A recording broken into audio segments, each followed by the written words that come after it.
Good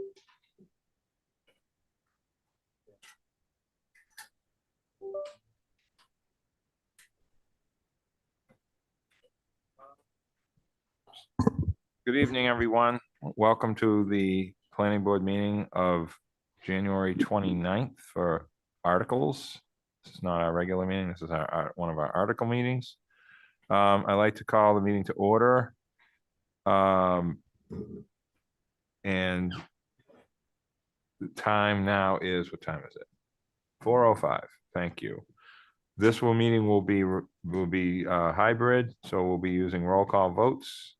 So board members call, state your name and present. Dave Iverson. Here. You hear us, Dave? Yes, sir. Okay. John Kishner. Here, and I can hear you, Mr. Chair. Okay. Joe Topham. Here. Hillary Rayport. Here. Alternate Steve Welch. Here. Abby D. Molina. No, okay. And Howard Matz is here with us. And staff, Leslie Snell. Here. Megan Trudell. Here. William Saad. Here. Catherine and Sarah. Here. Thank you. Before we begin, I'd like to remind everyone of the meeting procedures. Please wait to be recognized before speaking. All comments should be directed to the chair. Please state your name and address for the record. We ask that everyone remain respectful and allow each speaker to finish, even though there's nobody here. Thank you very much. Okay, that said, we will go to do you want to go to just the first public hearing on Article 47? If we do that, before we do that, can we please continue Article 60 and 61 to February 9th, Yeah. Monday, February 9th? Okay, And for anyone that is listening that was interested in these articles, Articles 60 and 61 are the Bartlett Farm Road zoning change, 162 Hummock Pond Road, otherwise known as the Cisco Brewery, Yep. and then the overlay change that goes along with that. excellent. Somebody So want to make a moved. motion? Second. Second. No, Could we just have Oh. some discussion on the motion? We haven't ever had a chance to discuss these as the board. Would it be helpful for us to at least be able to discuss them since they're on the agenda and understanding that we're not going to take a vote today? Or No. at least be brief? It would that not, we can't because be. because then you're opening the public hearing. The property owners have requested we continue it. Typically, we would honor that request. So I think they understand that it won't be discussed tonight based on Oh. conversations that they've had with Yeah, staff, because I would that's the agree. normal procedure with requests for Mhm. continuances. Okay, thank you. yeah, and this is good, by the way. The 9th, please. Okay. So with it, Joe, you making that motion? Is that? Dave made the motion? Okay. I did, All those yes. in favor to continue 60 and 61 to the 9th? Dave, Aye. Joe, John, Aye. Hillary, Aye. and chair votes aye. Thank you very much. Okay. So you want to go right to, we'll go to public comment first. Oh, no, you want to do a motion to approve the agenda after those changes? Somebody want to make that motion? So moved. Is there a second? Second. Seconded by Hillary. All those in favor, John, Aye. Dave, Aye. Hillary, Aye. Joe? Aye. Chair votes aye. Thank you. Okay, so we want to go to, there's nobody here for public comment. Is anyone online for public comment? There are William? no hands up, but we do have 7 people online. Okay, thank you. Article 47, So I'll take it just away. start off by saying Article 47 through Article 54 are all intertwined to a certain extent, which is why I attempted to break it down in the simplest of terms with the summary sheet. We do have town council present. These are the articles that are known as the protected use accessory dwelling unit related articles. So if you don't mind, if I could have Amy Questle, town council, maybe give a brief introduction about these articles, and then we can take them either all together in conversation, one by one, whatever the board thinks might be best. John We has also his- do have a hand raised online, John Kitchener.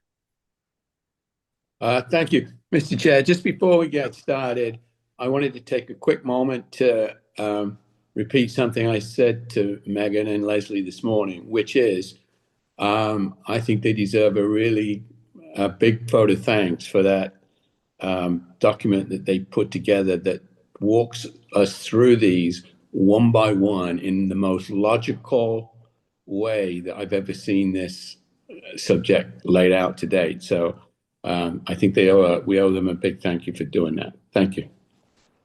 Agreed. Thank you, John. Thanks, Thank John. you, staff, as always. Thank you. Thanks. And Megan worked really, really hard on that, so she should get the credit.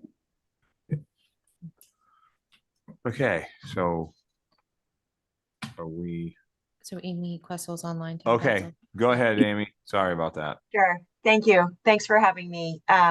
So I actually agree with Mr. Kitchener. The summary sheet that was sent out it is extremely helpful. So I'm actually going to go back a little further from the very beginning, which is that there was 40A Section 3 was amended, and the amendment required that protected use ADUs become they become protected. They are under 40A Section 3, which is commonly known as the Dover Amendment, which is where zoning bylaws cannot unreasonably restrict certain things such as religion, education, childcare, somewhat solar, things like that. So ADUs are now part of that. And so because of that change to the statute, there were regulations that were enacted. Those regulations are 760 CMR 71. And essentially, a protected use ADU is a accessory dwelling unit that is 900 square feet or half of the principal dwelling, whichever is smaller. And because of the regulations, other things that are commonly in zoning bylaws, for example, gross floor area, definitions such as that had to also change to match the definitions that are within the regulations. And so when you take the protected use ADU, there are certain things that the town can actually control. There are things that the town cannot control. They cannot require them to be owner occupied, things like that.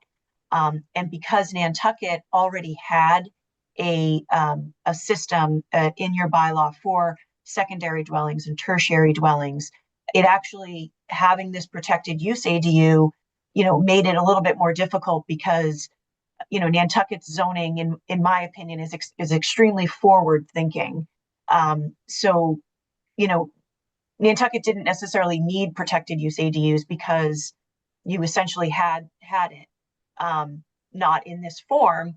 So that actually made it more difficult for us to try and fit protected use ADUs in, keep another layer of another dwelling allowed in, but not create a situation where somebody could put tons of dwelling units on their property. So it was a lot to come up with this. And quite honestly, I think that this is the best result. So what we have here is we have the protected use ADUs, we have the definitions that were changed. We have, the secondary dwelling and, the deletion of the tertiary dwelling. So with that, we also have to change the use chart. So that's why there are so many moving parts. But the main purpose of all of this is to put in this protected use ADU section in your zoning bylaw. Thank you so much for that. And anytime we need you to help us explain the complicated stuff, you're number one right now. I'll be here. Because that was really well said. And when this all started, we were like, okay, we didn't need any of this. We're already ahead of everybody. And now we got to backtrack and figure it all out. You definitely are. Yep. And Agreed. in you and staff and you, whoever's been doing all this besides people we know, this is very important to get this right. So that people don't think we're like trying to make, 4 freestanding dwellings or whatever on a lot. So that's very important. Yeah, So thank and you I for will all say that. that Megan has done most of the work with Leslie second, with me third. So it's been great working with them because they have really they really know what they're doing, quite honestly. And when you're in other towns, don't hesitate to give us a plug. Thank you. Oh, I do. very I do. much. In Nantucket fact, taught us all this. I sent another town to Megan, so yeah. But yeah. There you go. Okay, so where does that leave us now? So I guess what does the board find best to discuss them all together? Do you want me to run through the summary sheet? Sorry, the mic wasn't on. What does the board find best? Do you want me to run through the summary sheet? Do you want to go article by article? What is most helpful? After my conversation with you today, updating me a little bit on what I was a little fuzzy on, I think the most important thing is the questions that are going to come out of town meeting, if any, with Mhm. the secondary dwelling sort of changes, and make sure that everyone understands that and Okay, understands that the tertiary lot is still the same as we have approved. Yep. But the tertiary dwelling is not going to be called that when it's just when it's not a tertiary. Yep. I mean, excuse me, a covenant tertiary. You know what I mean? Yep. That's what I meant by the tertiary lot. Yep. And I think that we're changing language that we're used to. That's the thing I'm concerned with. Secondary dwelling is like a beach sticker. Yep. It's just automatic, like your excursion rate. Like, it's just something that has been around like that for so long. And when we came out with the covenant, remember when that was confusing? When we were calling it subdivisions and it's not, and Mhm. this is another layer of language changing.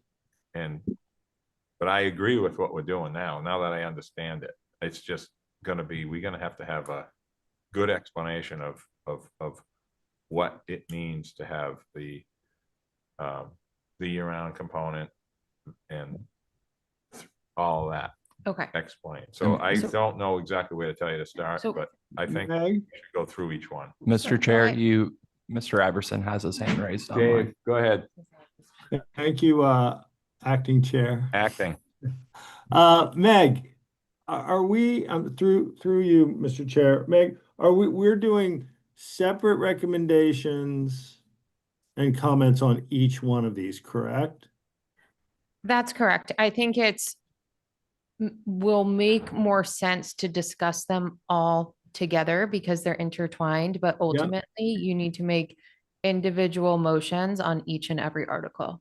So maybe we can just talk about each one as they come and not in a vacuum, but understand that it relates to the other ones, but work through them one at a time with recommendations and discussion. No? Well, Mr. Chair, I was going to suggest that Megan run through a summary, that you open the public hearing so that it's clear that the public hearing is open on articles 47 through 54. Yeah, And then have Megan run through the summary for each one. And then you talk about them individually when you have questions or want to have further discussion, but that she just run through them all quickly to start. okay, but they're all open, which is All open, which yes. is great because it has to be if we're gonna do it this way. Yeah, and then I Okay. do think it's important that when you're talking about them individually, that you identify which article you're Okay, speaking about. And Okay. then that way, if you take questions from the public, they should also identify specifically which article they're Yep. commenting on. and that way we keep the public straight, Yeah. that those that are paying attention to this and anyone watching it later. Okay, very good. So Billy, can you bring up not the summary sheet, because I'll read off of that, but the actual text of the articles as I'm going through? So starting with Article 47, You want the warrant language, that Yes. text? please, thank you. So what Article 47 does is it eliminates our current definition of accessory dwelling. This will eliminate any confusion on what an accessory dwelling is in our local zoning bylaw. Currently, accessory dwelling functions more as like an in-law suite and it would count towards dwelling unit mix. So it doesn't make sense to keep that definition in the bylaw or in the use chart. Article 48 inserts the state-approved definition of protected use accessory dwelling unit, and it inserts it into the use chart where the state dictates it needs to be inserted. So the state says that protected use accessory dwelling units need to be allowed in single-family residential zoning districts where a primary dwelling is an allowed use by right or by special permit. So this article both defines it and it properly inserts it into the use chart under that context. So Article 49 takes our existing definition of gross floor area and inserts anything that's more permissive in the state definition. So we can keep the things in our definition that are more permissive, but we need to incorporate anything in the state language that's more permissive. So that's what this article does. It merges the two. The two key differences are where the measurement comes from. So our current measurement comes from the exterior face of the walls. This comes from the interior face of the exterior walls. It's a super technical thing that goes under review when building permit applications go through the process between the zoning enforcement officer and the building inspector. It also clarifies what spaces are to count and not count towards gross floor area. So that's what that does. So Article 50, it eliminates the use of primary dwelling in commercial districts. And the reason why this is being suggested is because it really, we should separate commercial and residential. We shouldn't be having single family uses in commercial districts, even when they're mixed use districts. They should be classified as apartment or apartment building. Another thing that may be problematic, it's a bit of a gray, unclear area, but we want to eliminate any gray, unclear area, is that our existing bylaw in most mixed use districts allows primary dwelling as an accessory use. In discussions with town council, we consider that not to be a district applicable to a protected use ADU, but let's just make it go the extra step and make that extra clear. If someone wants multiple dwelling units in those districts, there are density calculations that have already been determined by town meeting to proceed with apartments and apartment buildings. Okay, so I'm gonna flop 52 and 51 around because in my mind, it makes sense to do that. 52 eliminates the definition and in the use chart of tertiary dwelling. This is because we now have protected use ADU. Similar size. What is unsimilar about them is with protected use ADU, you can't regulate bedroom counts, and you can't regulate bedroom counts and you can't regulate occupancy restrictions. So those are two important things that in conversations that the board had that I took as takeaways that would be unfortunate if tertiary dwellings went away. But then how do you integrate protected use ADU?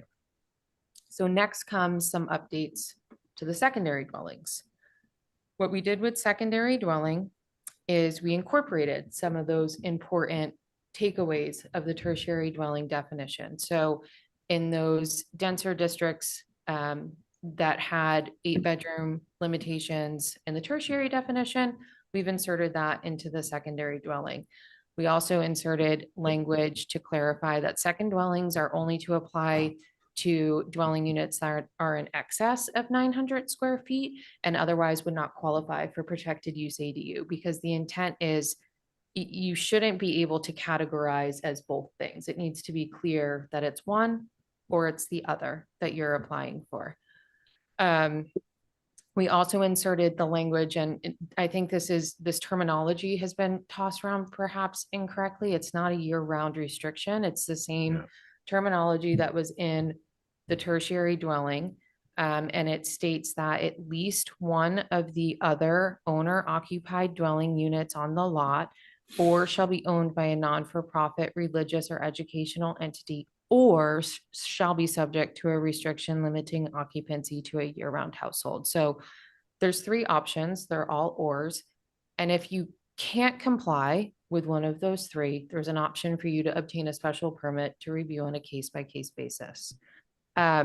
So that is the gist of that. It also adds language about the deed restriction that if this whole EDU thing wasn't happening, it would have otherwise been inserted into tertiary, just clarifying that any deed restriction needs to be held by the planning board and enforceable in perpetuity. Okay. Finally, we get to changes in the use chart. So what's being proposed here is any zoning district that currently does not allow a tertiary dwelling will now no longer allow a secondary dwelling. And the thought behind that is those property owners can now pursue the protected use ADU as the second dwelling on the property. This would limit that to the 2 dwellings, because you can have 2 dwellings today. You could have 2 dwellings if this article passes. Okay. So that's what the use changes are about. So moving on to 53, this eliminates garage apartment in our bylaw, both in the use chart and in definition. We're finding this causes confusion to have this other dwelling unit out there that it's not clear how that fits into density calculation. So, you know, it really ought to be primary, secondary ADU. And I forgot to mention that rolling back, the second dwelling definition was updated to clarify that a garage apartment can be a second dwelling. And then if it's in a commercial district, it needs to be categorized as either an apartment or an apartment building, depending on what the application is, and that way can fall into those density calculations. So finally, because we're removing garage apartment, and because we're removing primary dwelling as an accessory use, this would have left the VN and VTEC district with no option for residential construction. So we needed to insert them into the apartment density calculations, and the calculations that are being proposed are exactly a maximum of 2 units per lot, which is what they can do right now already. And Mr. Chair, I think at the beginning, I said the public hearing should be opened through Article 53. That should also include Article 54 as well. That was a mouthful. Well done. But that is the highlight reel of what is being proposed. Okay, thank you very much. Who wants to go first? Okay. Haley, go ahead. Yeah, Thank so thank you so much for that overview. So I have a bunch of questions. Some of them are just like technical questions that I hope Amy or you can answer. And then others are more like, okay, what is the impact of this and why are we doing it this way versus another way? So maybe I'll just start with my just sort of due diligency kind of technical questions. So one thing I noticed was that in the definition, so I'm referring to Article 48, which talks about a principal dwelling, and that's a defined term. Do we need to have a definition of principal dwelling in our code? Because, and do we have it now? Because I looked and I saw primary dwelling, but I didn't see principal dwelling. I believe we inserted that last year, so it's not reflected. Yeah, I in thought we E-code did yet. too. Oh, okay. Yep. So I remembered correctly that we put it in, but I Yes. wasn't finding it because it hasn't been updated. Yep, let me Okay. find the warrant from last year, Okay. just so we can get that language. Yeah, I just wanted to be sure about that. Okay, so we have this language about any ADU that is currently there or is proposed. But we don't anywhere say that there can only be one protected use ADU on the lot. And I was wondering why we wouldn't want to include the language which is recommended by the state and which is true, that there can only be one protected ADU on the lot. And I wondered, since there can only be one, do we really need to say proposed? I thought it was maybe a little confusing and hypothetical. So I was wondering if we might want to strike the proposed or understand why it needs to be there, would be my question. And then also the question of saying that clarifying that there can only be one protected use ADU on a lot. So if you already have a building that meets the dimensional definitions of the ADU, then you don't get another one, and should it say that in the definition? I think we did add that one. Let me pull up. I can just Going go on. through do you want me to just get all my questions out there? Or do you want to? I think discuss it's them one by helpful one? to answer as you go, Okay. if that's okay. Yeah. Because I don't want to lose track of Okay. things. Yeah. So there was language that was added that says an existing or proposed dwelling unit. So you're saying it shouldn't say proposed. Meeting these criteria shall be determined to be a protected use ADU. Yes, so Right. just didn't understand why we would need to say proposed, and that we should add that there can only be one per lot, because that's what is in the law. So I think we need to add the language proposed, because if the building commissioner is reviewing an application for something, let's say someone comes in and says, I want a second dwelling, and so that's a proposal, right? He then can make that determination. It says right here that it shall be determined. It's not a second dwelling. It's a Mhm. protected use ADU. So I think it adds protections just to clarify that whether it exists or you're going to construct in the future and it meets these criteria, this is how you're going to be categorized. It's kind of technical. Yep. I guess I would look to Amy or Leslie about the one. I mean, that's certainly the intent. I don't know that anyone could get more than that if there's some sort of loophole without including that, but that's a good point. So I would look to them for whether we should insert that language. Isn't it a perspective look also? Mhm. Yes. Howard needs to put his mic on. Oh, sorry, Howard. I Didn't said hear there you was a online. perspective look, Yes. and that's why the word perspective. is Yep. there. And I know in order to have multiple, there is language in the regulations by the state that those are only allowed by special permit. Right. So I think it's implied that it's only a single because we aren't including that language. That's not part of the proposal. But I would, Amy? Sure. So I would agree that the regulations only allow for one protected use ADU. If you wanted to specifically limit it, it would be, kind of belt and suspenders. However, we're kind of at the stage where we need to very closely pick and choose what kind of changes we're making, since the warrant has already closed. So it would definitely be up to the planning board if they wanted to add language to limit it to just one single protected use ADU. But again, the state regulations are pretty clear that you can only have the one. Right. So if I could just summarize what I'm hearing is that it is true that you can only have one protected use ADU. And the protected use ADU is the one you go into the building department and you get, and you don't have to come to the planning board. Once you have one of those, if you want another building and you have the zoning right to have it, or the right in our bylaw, you have to come to the planning board, right? For a second dwelling. Yes. Second dwelling. So I think it would be clarifying for the community and the building inspector to have that in, but maybe we could just sort of put that as potential things to include in a motion. It also gets to, I mean, I said I had technical questions. That's a technical question. So I'll get to the size. That's like a more of an existential question. Then I had questions about the gross floor area.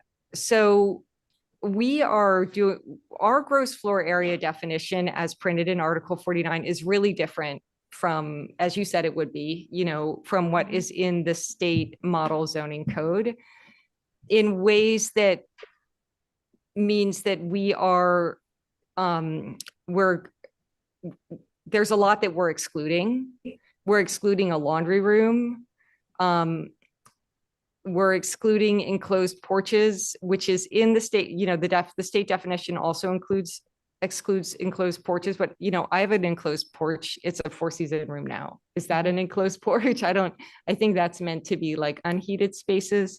that was a little, the point is that this is very important for two reasons. One, because it determines whether or not the building is 900 square feet, because you can have 900 square feet, and then you can have like a mechanical room. The basement that was, it says the basement is devoted exclusively to use accessory to operation of the structure. I mean, if you have a home and you have a basement, what makes the basement devoted to exclusively to accessory operation? It could be excluded if the basement is, I don't know, if you use it for something not related to home. I found that confusing. So I guess I just wanted to know the areas where we really departed from the state definition of gross floor area. Why did we do it that way? What is the reason for it? Okay, so the language shown in gray, which is the crawl spaces, garage parking areas, attics, enclosed porches, and similar spaces. Yeah. And the way things are measured, that's part of the all state right from the definition. So state. that's a non-negotiable that's going in. And if it doesn't Mhm. go in, that's what the building commissioner has to evaluate protected ADUs by. The other language is existing language. And what we find is that, throughout the course of construction, if someone's putting in a crawl space or a slab, that's still very expensive. They may prefer to keep the basement as storage, utilities, laundry. So those would be the types of uses that is accessory to the use of the residential space. So unfinished storage and mechanical type of space. So if all of the floor area upstairs gets to the 900 or maxes out per the definition of gross floor area, they would be ineligible to receive a building permit in the future to finish that space out. It would have to always remain as that type of use, storage and mechanical. No, And Mr. Chair, Amy Questle has her hand raised. go ahead, Amy. Thank you. And I might have been hearing Miss Rayport wrong, but it appeared that that you were looking at gross floor area of the ADU, and that's not the case. The gross floor area goes to the principal dwelling. So if you look at Article 48, which is also identical to the regulations, it says that it's not larger in gross floor area than half the gross floor area of the principal dwelling, or 900 square feet. So the ADU is measured mostly in square feet, or half of the gross floor area of it's the principal dwelling that all of those things go to, meaning the laundry room, the enclosed porch, things like that. I see. So this doesn't come into play when you're figuring out how big the ADU is. No, The ADU is 900 square feet, and that includes the basement. if that's how 900 square feet. if that's how the building, that would be up to the building commissioner. Yeah. I see. So it can how- be 900 square feet plus a big basement. It can be. If the basement's unfinished and, yeah, that's Yes. not part No, of but it. it Right. could be finished because it's the ADU, which No. is, so the ADU has to be no larger than 900 square feet or 50% of the principal dwelling. Correct. And so what Amy just said is that when you calculate the size of the principal dwelling, there's a lot that we're excluding. So the principal dwelling is getting smaller. You're not excluding, you're changing your definition to add things that are in the regulations. So you're adding crawl spaces, garage parking areas, attics, enclosed porches, similar spaces. So you're adding things that would actually help. It's adding the exclusion of things. So currently, it's not clear in our current definition that garage parking areas wouldn't be calculated towards that, or attics or enclosed porches. And this, it clarifies that those are to be excluded from that calculation, because that's what the state says the building commissioner needs to look at when running his calculations. Yes, I said it backwards. I'm sorry.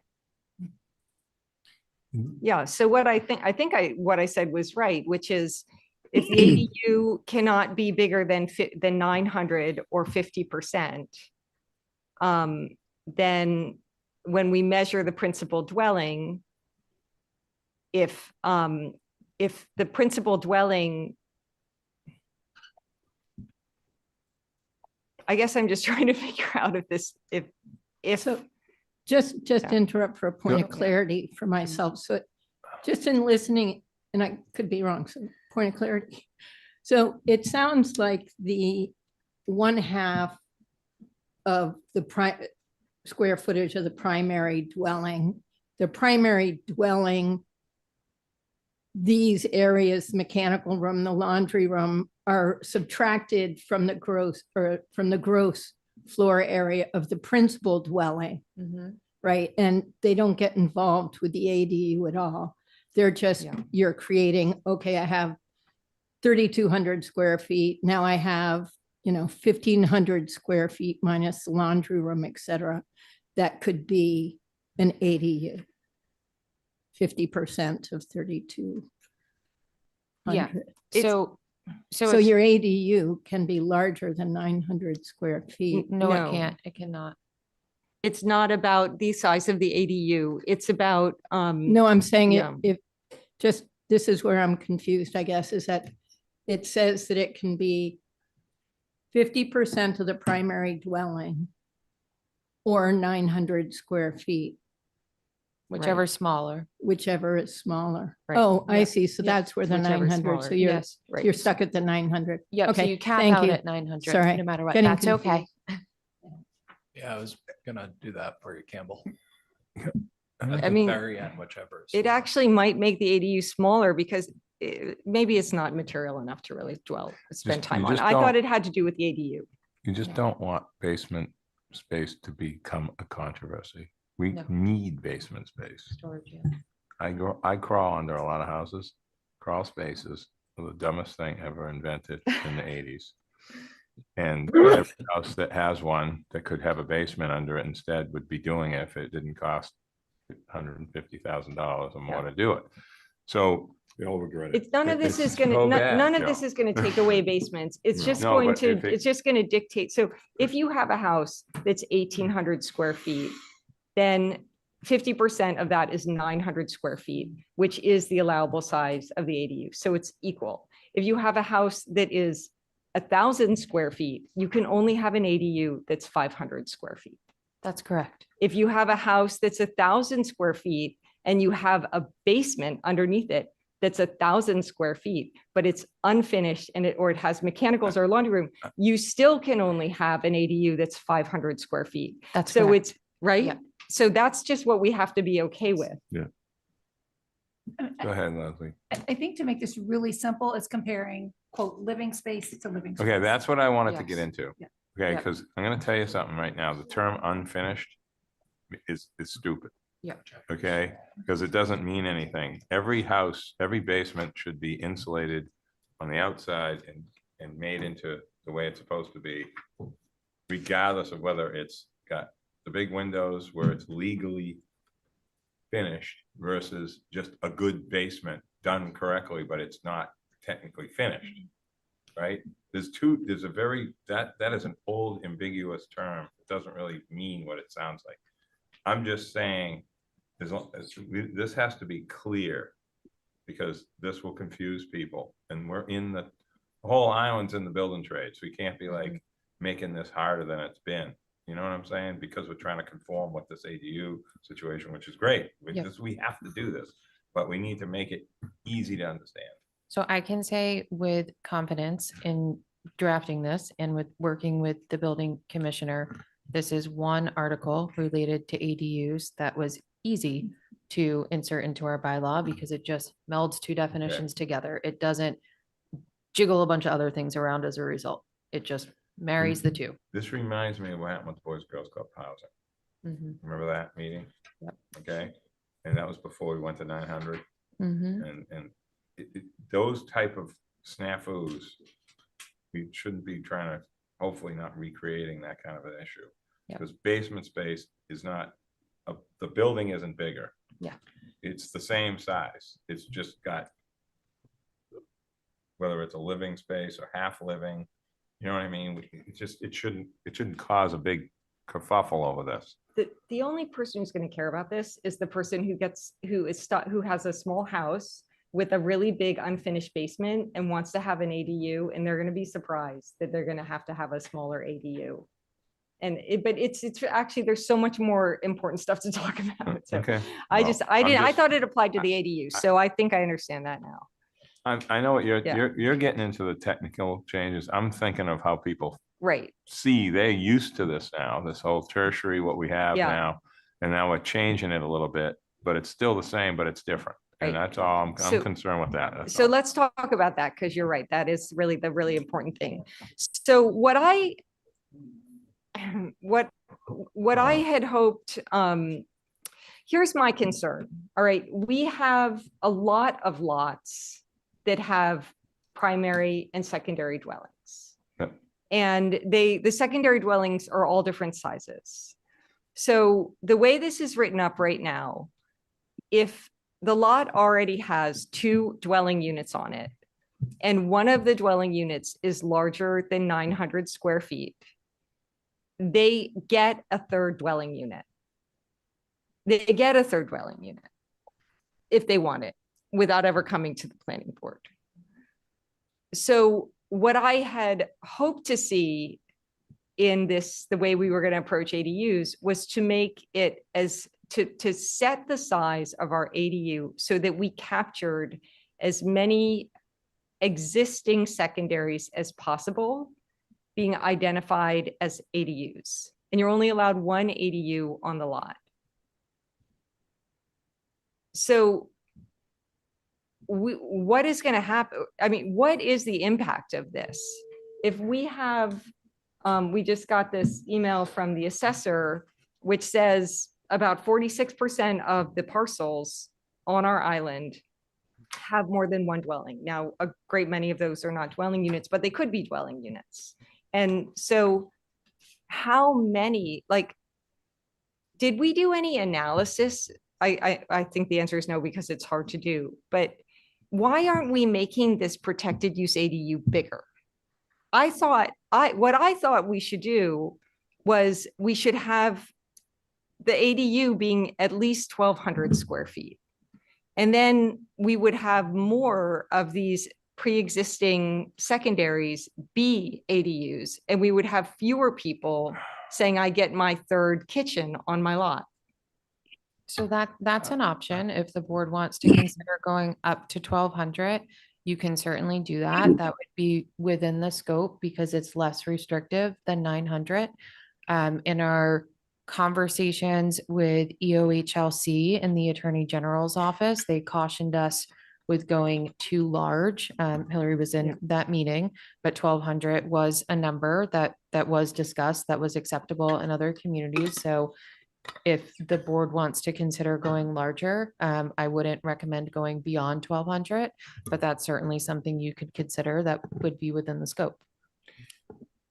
But the- Through your motion. But the secondary dwelling is already gonna be the bigger of, well, the second biggest, regardless already. So when Hillary's talking about the existing dwellings, I mean, the existing dwelling is gonna usually be bigger than 900 because all second dwellings are much bigger than that.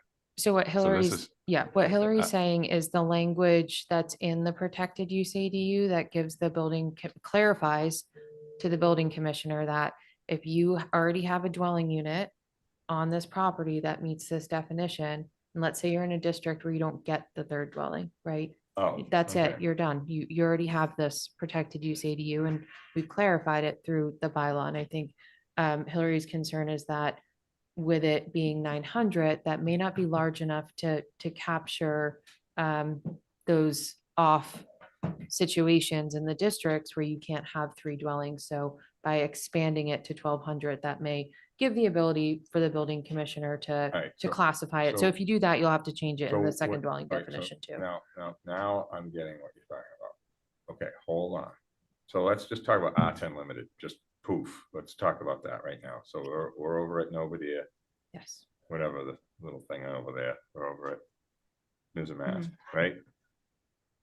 So what you're saying is the secondary with what we're changing in the language, the owner may want to use the ADU because of its simplicity and rights that we can't put any other restrictions on it, that would be the second dwelling, because they can't have a third, but we need it to be bigger than 900.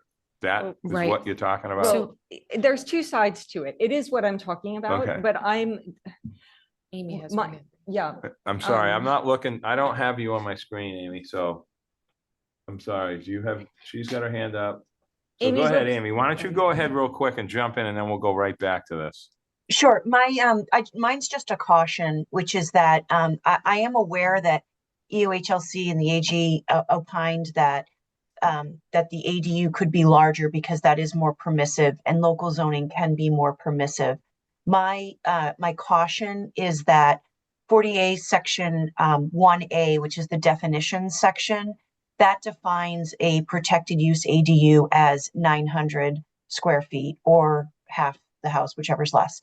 And then the regulations, they also mimic that definition and they say 900 square feet or half of the house, whichever is less. And so my only caution would be that someone would challenge and say that that an ADU of 12, a protected use ADU of 1200 does not meet the statutory and regulatory definition, and therefore they are entitled to a 900 square foot ADU pursuant to the statute and the regulations. And I'm not certain that EOHLC and the AG's office have fully thought about that, about, a challenge down the road from somebody that says, well, 1200 doesn't match the 900 that's in the statute. And so the statute says I can have a 900. So it's just a caution from me. But I do understand where EOHLC is coming from. They're saying that, local zoning could be more permissive, but it is just something to maybe think about. Thank you. yeah, and I thank you, Amy. And I know that a lot of towns are making their ADUs larger. I mean, the flip side is you might capture a lot of the build out that we already have where, more of these existing secondaries that are bigger than 900 square feet would be considered protected use ADUs. So we would be avoiding the obligatory third kitchen on all of those lots. No, I definitely understand your Right. reasoning. But And I will say the that flip side is that, of course, for all of the people that only have one dwelling, the ADU is automatically going to be 1200 square feet.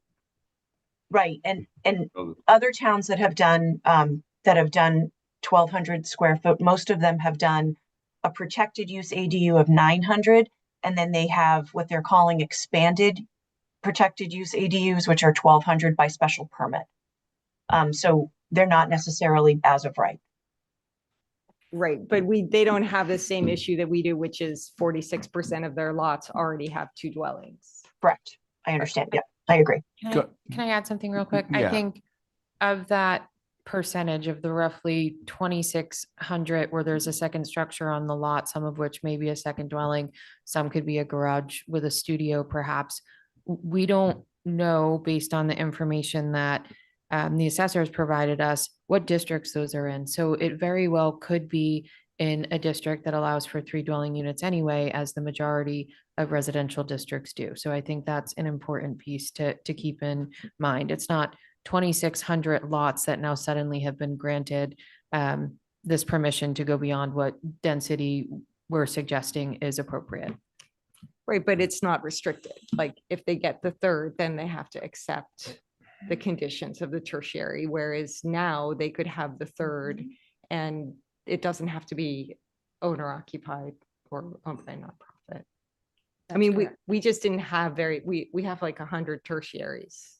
Yeah, that's correct. But I'm just saying the representation that this somehow impacts in that chain of events to 46% of residential lots is not accurate, because we don't Yeah. know what districts these dwellings are in. Right. It's just a big number though. Even if it's but half that, it's Mr. still Chair. a lot of lots that could suddenly have a third. You have Dave Iverson's hand is up. Dave, go ahead, Dave. Yeah, I feel like we're going down rabbit holes here. And with all due respect to Hillary, I don't think this is an opportunity to use the ADU to reduce development. I think that there's other ways to go about that. And let's not forget that we were doing 10, maybe a little more tertiaries a year. Just because we have an ADU bylaw, tertiaries aren't getting less expensive or easier to build here. And I think we're getting into a mental gymnastics thing here where it's really not gonna have that huge of an impact. I think that what Meg has done has kept it in line. And again, I don't fear that every house is going to have a tertiary dwelling. It historically hasn't. And even though now it's by right with very little permitting, I still don't see it. They cost $1 million to build. I think that what staff has put together is a very good response to what we need to do. Thank you. Joe, do you want to go? Yeah, next? And so we'll go back to I mean, I get Hillary's point in what Megan just said about the amount of secondary dwellings on properties, but the other part of it is the zoning, but ground cover. Like, what does that have to play in it? Maybe they're maxed out and they can't do anything. The other thing that we did was we started with the tertiary. It was like 750, right? And then we 650. Sorry, 650, and then yeah, and then we expanded it. So I kind of feel like, let's slowly roll this out. Let's see what happens. Let's see how it start to go. If we miss something, well, at least we're not having these massive, like, bigger houses than we really want, or they don't fit within the context of the neighborhood. So I really think that we just need to be kind of really cautious of this. It's new information that's coming to us. So I think that we just need to, like, let's do a year. And if we're seeing something coming through the building department, or we notice there's a mistake, we'll come back in the town meeting and say, let's adjust it and go there. So that's kind of where I'm at. I understand what Hillary's saying. At first I was like, this is great. And then I was like, well, what happens if we're missing something and this train goes past us and all of a sudden, like, well, how do we grab it back? And I think that's going to be really hard to do. I'd rather slowly let out the rope and let it go and then see what happens. That's my perspective. Thank you. Go ahead. Just to add to what Joe said, I mean, this Leslie. is still evolving at the state level, so we're going to be making tweaks going forward. This isn't the end here, but we do need to get started and we need to insert these definitions and make the changes in our bylaw to address the situation at hand, which is that our Eliminating. bylaws Yeah. in conflict with what. is That's going on right. at the state That's level. exactly So what we I need was to just going to correct say. We got to go, let's go back to 6 months ago or whatever, a year, I guess, and say, oh my God, you can have 4 dwellings right now. Nobody knows it.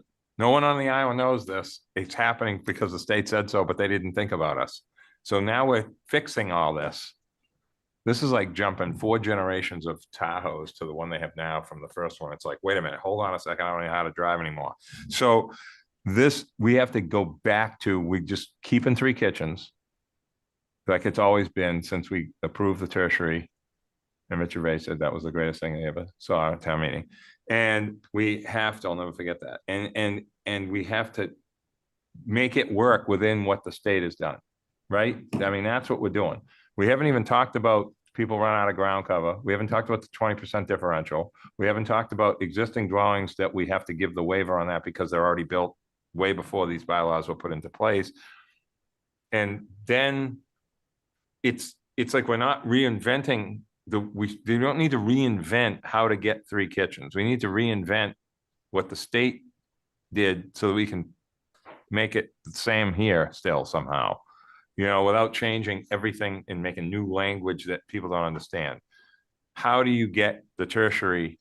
Now we're going to call it an ADU, but it's the same thing. It's just not going to be called that anymore. Well, but it's also not going to be restricted. I mean, No, isn't that a big difference?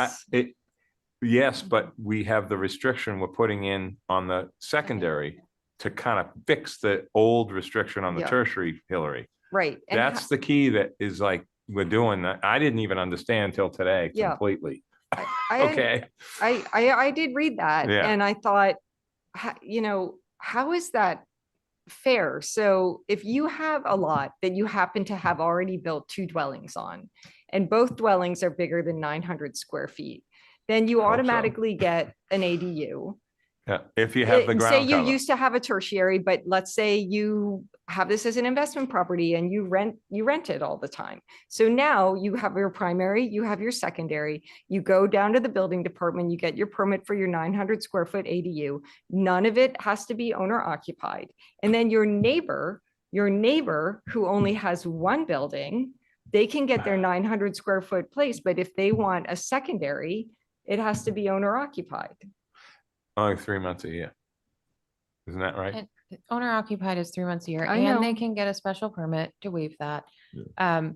You know, there's no way to insert this protected use ADU perfectly into our bylaw for all the reasons we've already discussed, but these series of changes make it as seamless as possible, in now. my opinion. Right.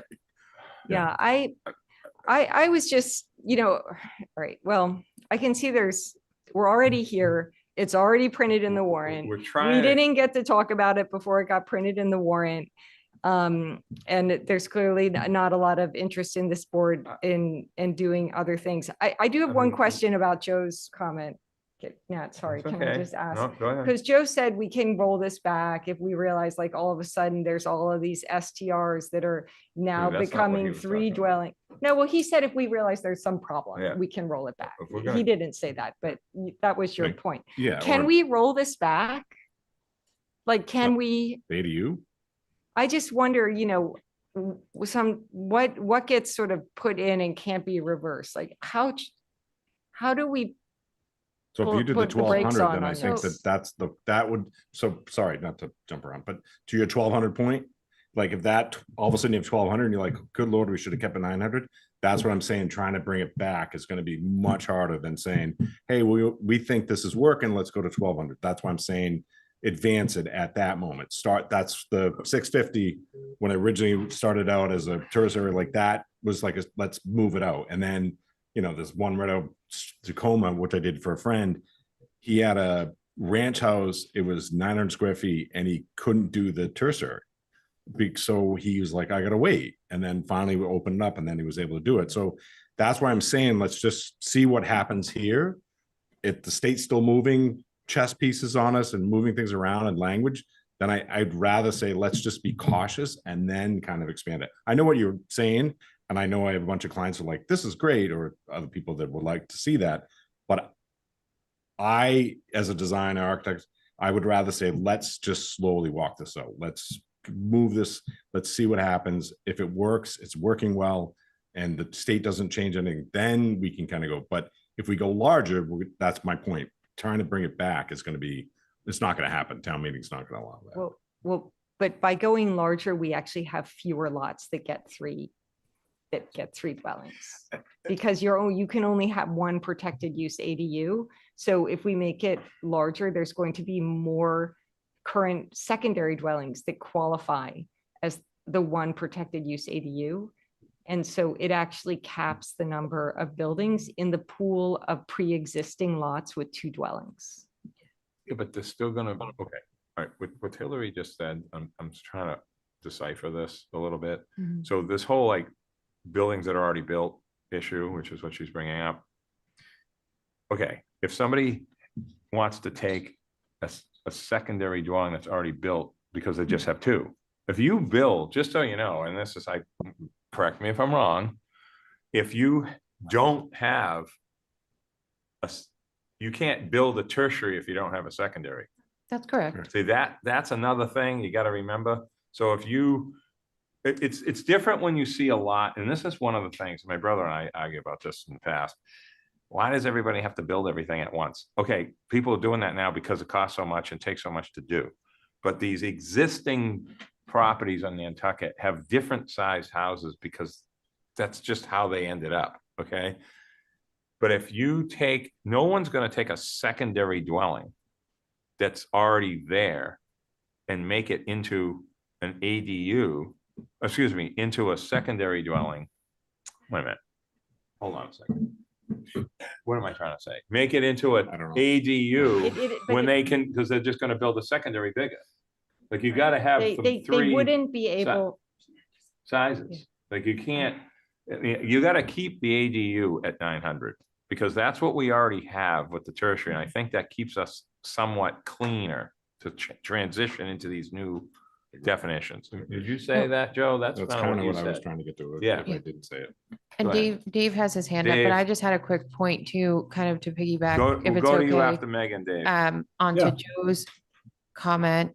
I mean, I think someone said before, the cost involved with building something 900 square feet is still It's astronomical. the same as a. But it's 1,200 like- square feet really gives you that much more incentive. So would that Yeah. almost have a reverse effect, right? If the Oh, intent I is to capture existing stock, at the same time, it's also incentivizing people to build them where that 300 square feet may be the difference of where it makes economic sense or not. So it's just, that was a thought. And the that popped existing into my head. stock, I'll go to Peanuts Dave with after this, bedrooms, but the yeah. existing stock comment, that came up when the tertiary started. Yeah. The studios all gonna get legalized now. I mean, that was the conversation we had right here. I remember that. Well, there were so many legal The- ones. but that's the- Exactly. And now that they're legalized, and I don't think this is gonna make that big of a difference once we figure out and everybody learns what's really happening. You know what I mean? And then the ground cover issue we'll get into after Dave. Dave, go ahead. Yeah, just on a more practical point, and I think that, Hillary highlighted it by saying, hey, if we do it this way, then there's going to be a lot less lots that qualify for tertiary, which is admirable, but let's not forget town meeting and property owners, right? I mean, we had a long discussion about short-term rentals for about 5 years. And in some sense, short-term rentals underwrite all development. Well, this town, all residential development, in my opinion. This town voted overwhelmingly not to restrict STRs and not restrict their property rights. And I think that we're going to get in that same argument trying to defend an article that reduces the amount of properties that would qualify for a third dwelling. And I think that it would just take a couple guys standing up at town meeting saying, hey, I could have a third dwelling, now I can't. This is wrong, please vote against. So I understand what Hillary's trying to do, and I'm not saying it's bad or it's good. I'm just saying on a practical level, I think it'll be really tough discussion at town meeting. Thank you. It has its hand up, too. Yep, Steve, there you go. Steve. You're Hey, on. Nat, thanks, Mr. Acting Chair. Hey, I just wanted to, just the big picture thing for me is, I think the staff proposal simplifies the dwelling definitions, gives a clear, necessary foundation for including for any future updates. At the same time, there's some new restrictions on new second dwellings, which are important and beneficial. To me, it just feels like we're taking a reasonably cautious approach while still leaving room to act at a follow-up town meeting, and we're doing so without creating confusion or other issues. And then the only other thing I'd add is it's come up a little bit, and this is opposed to a number of dwellings and ground coverage. I would suggest for future consideration, I think staff is already on this, focus on the number of bedrooms and parking rather than the number of dwellings. Ground cover percentage will take care of itself, is a key element. It provides more bang for the buck building community while not prohibiting or inhibiting new ownership opportunities. And those new ownership opportunities are really important for families who are starting, single person families, single parent families, our elderly population, so on and so forth. So I wanted to throw my thoughts in here on that. Thanks. And I think what you're saying, Steve, if I'm not mistaken, you're talking about the potential for a covenant with the third. It helps that property be able to support more local housing by itself over time. I kind of think you were throwing that in a little bit there. I'm not sure. All part of what we're going to bake into the cake now that we're going to have more simple, easy to understand dwelling definitions as a foundation, I think. Yeah, and the key too is we're trying to stick with what we already had on the books.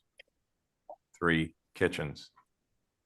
All right, I mean, legally, that's important that we stick with that.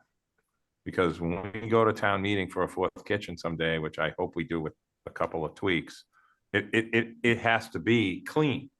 It can't just be, well, you can have 4 kitchens if you do this. No, no, no, we didn't vote for this at town meeting. So that it is confusing. When this all first started and all of a sudden you could have a 4th dwelling. I mean, I was like, okay. Well, That's- you never. We could have had can't, it. we The can't. tertiary was always the protected use ADU. We never should have been letting. No, I know that, Yeah. but that's, but we had, this is why we're here, Right. right? I mean, property rights with the state, I mean, this is Massachusetts. I mean, if they vote, if that got voted in at the State House and we had to fix this. Go John ahead, Kitchener. whoever's next. John Kitchener. John, yes, sir. Yeah, thank you, Mr. Acting Chair. Well, my thought is along the same lines as Dave. You know, I'm thinking about town meeting, and we all know how even simple concepts can get highly complicated, you know, from the floor. And I guess when I look at this one, I don't have a major, you know, philosophically point of view on 900 versus 1200. What I do think, though, is come the day at town meeting, it's one thing to put forward an article that is mirroring, as it should, you know, the state regulations around ADUs. It's another to say, well, but we're going to do something different here. We're not going to follow the state definitions. We're going to do this. When in that room, that change will benefit some people and it will disadvantage others. And I just think we risk bringing to the town meeting floor a lot of complexity and a lot of, you know, just unproductive gray areas when all we really need to do here is follow the state for now and then come back again, you know, next year or the year after. But I just worry that, you know, we've been at this almost for an hour just on this one, mostly on this topic. So I would take that as a big red flag that this could turn very difficult on town meeting floor. And I would be an advocate of staying with the 900 state definition. Thank you, Mr. Chair. Thank you, John. Is there anyone else? Can I- Really? Okay, go Mr. ahead. Chair, Hillary. can I- Thank Yep. you. So this, what we have in here, a big change is that secondary dwellings become a no in a whole long list of zones. So wouldn't it be the case, is it the case that we could have our, you know, the definition of permitted, protected use ADU, Article 48 could pass 900 square foot. And then people could say 51, no, we're not going to pass that. And we can't control that. And so then, I mean, I know a lot of these places will be maxed out as far as the area and dimensionally, the 3 won't work, but why would people vote to have, what are we going to say to convince people that they should change, you know, give up their right to a secondary when the secondary can be the larger unit? What's the, why, what do we think about that? Can we? It keeps it, so let me backtrack. Initially, this was advertised and drafted with special permit in those districts, not no. Yeah, it we're looking at was- 51, that's what. Yeah, okay, go ahead. 51. So that's what it says in your Yep. staff report, because that's what was advertised for today. What actually went into the warrant was a no. Thinking that that does not change when it's a no, the density allowed today. It perhaps may limit the size of a dwelling, but it does not change the dwelling count that's allowed today. But if you wanted to discuss not having a no and wanting to do a special permit in those districts, that again would be less restrictive and that could be taken under consideration. So that was re-advertised for the 9th as a no. But the point was to keep the density the same. So that was the thought behind putting a no in those districts, because you can automatically do the protected use ADU. And So- those districts currently can only have Only two have dwelling two. units. Okay, Yes. this is what yeah, you put a period instead of a comma after RC2, so it was a little confusing. Oh, sorry. That's okay.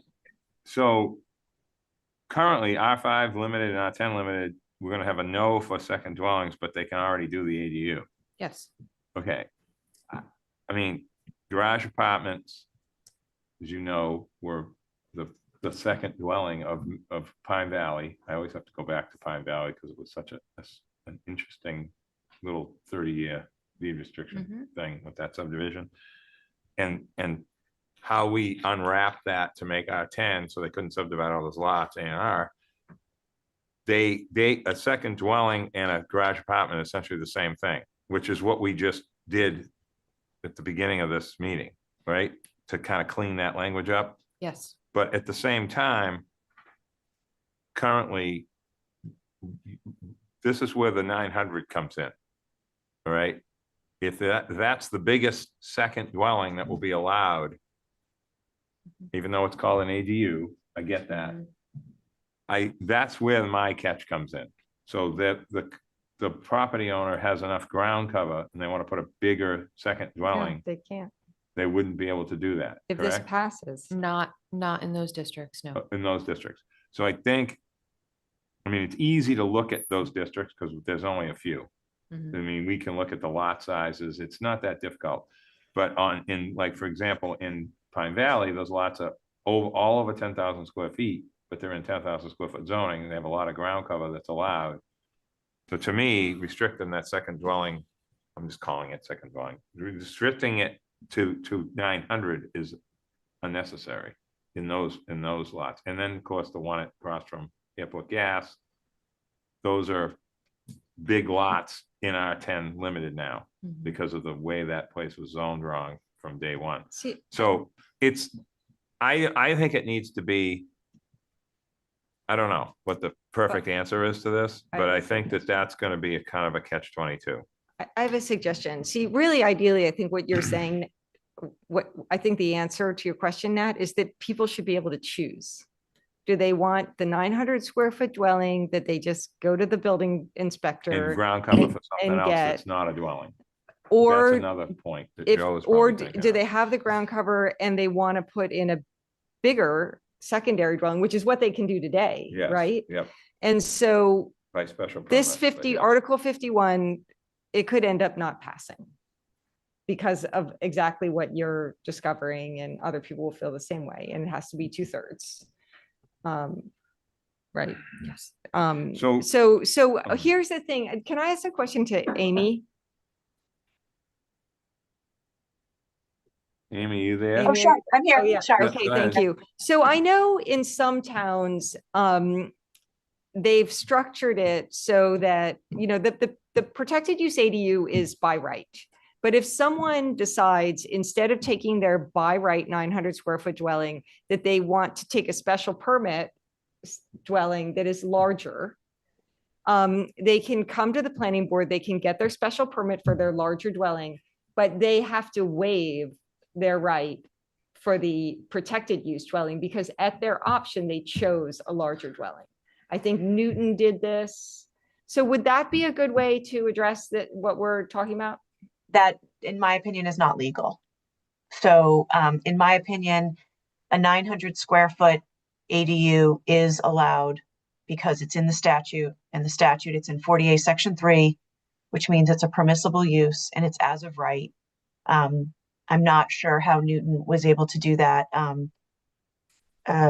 If Newton is technically a city, that means it didn't go through the AG's office, but I don't think that would stand, quite honestly. The and- other one where we looked was the town of Mendon, because Megan and I spoke with the lawyer at the EOHLC about this, and he suggested we look at the AG reviewed article for the town of Mendon, where they also did this. I can take a look at that, but I honestly, again, I have the same concern that I have if you raise the protected use size to 1,200, which I know that Roy at EOHLC told you could do. But from a municipal standpoint, I do caution that someone will come in and say, under the statute and under the regulations, I get 900 square feet. I don't care that I already got 1,200 last year. I now get a 900 this year. And What I you said, do- I was saying the same thing.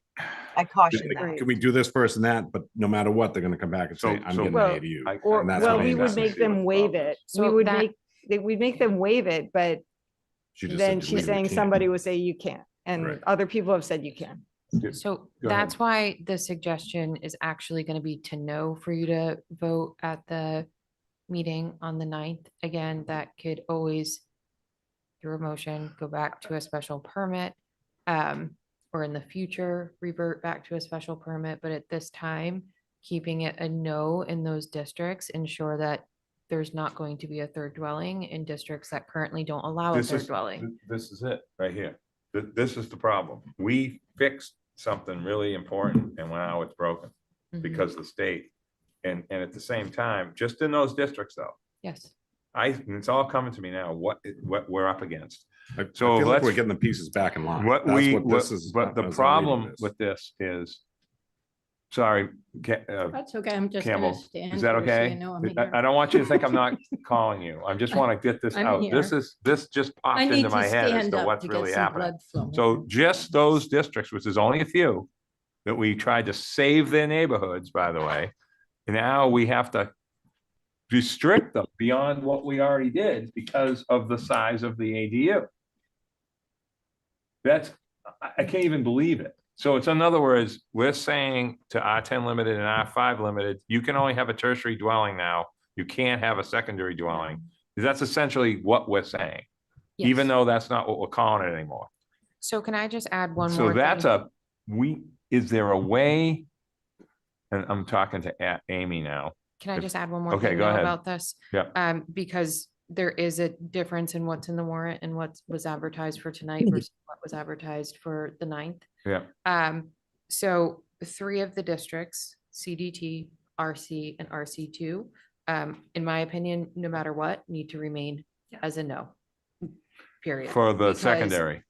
Yes, because we're removing, those are commercial districts, if you recall, as a part of the other CDT is changes. never gonna have that issue. I know, but as a Ever. part of the other Just in case, man. I know, cleanup but changes, those need to stay no Yeah, for second dwelling, because yeah. we're eliminating primary dwelling in those districts.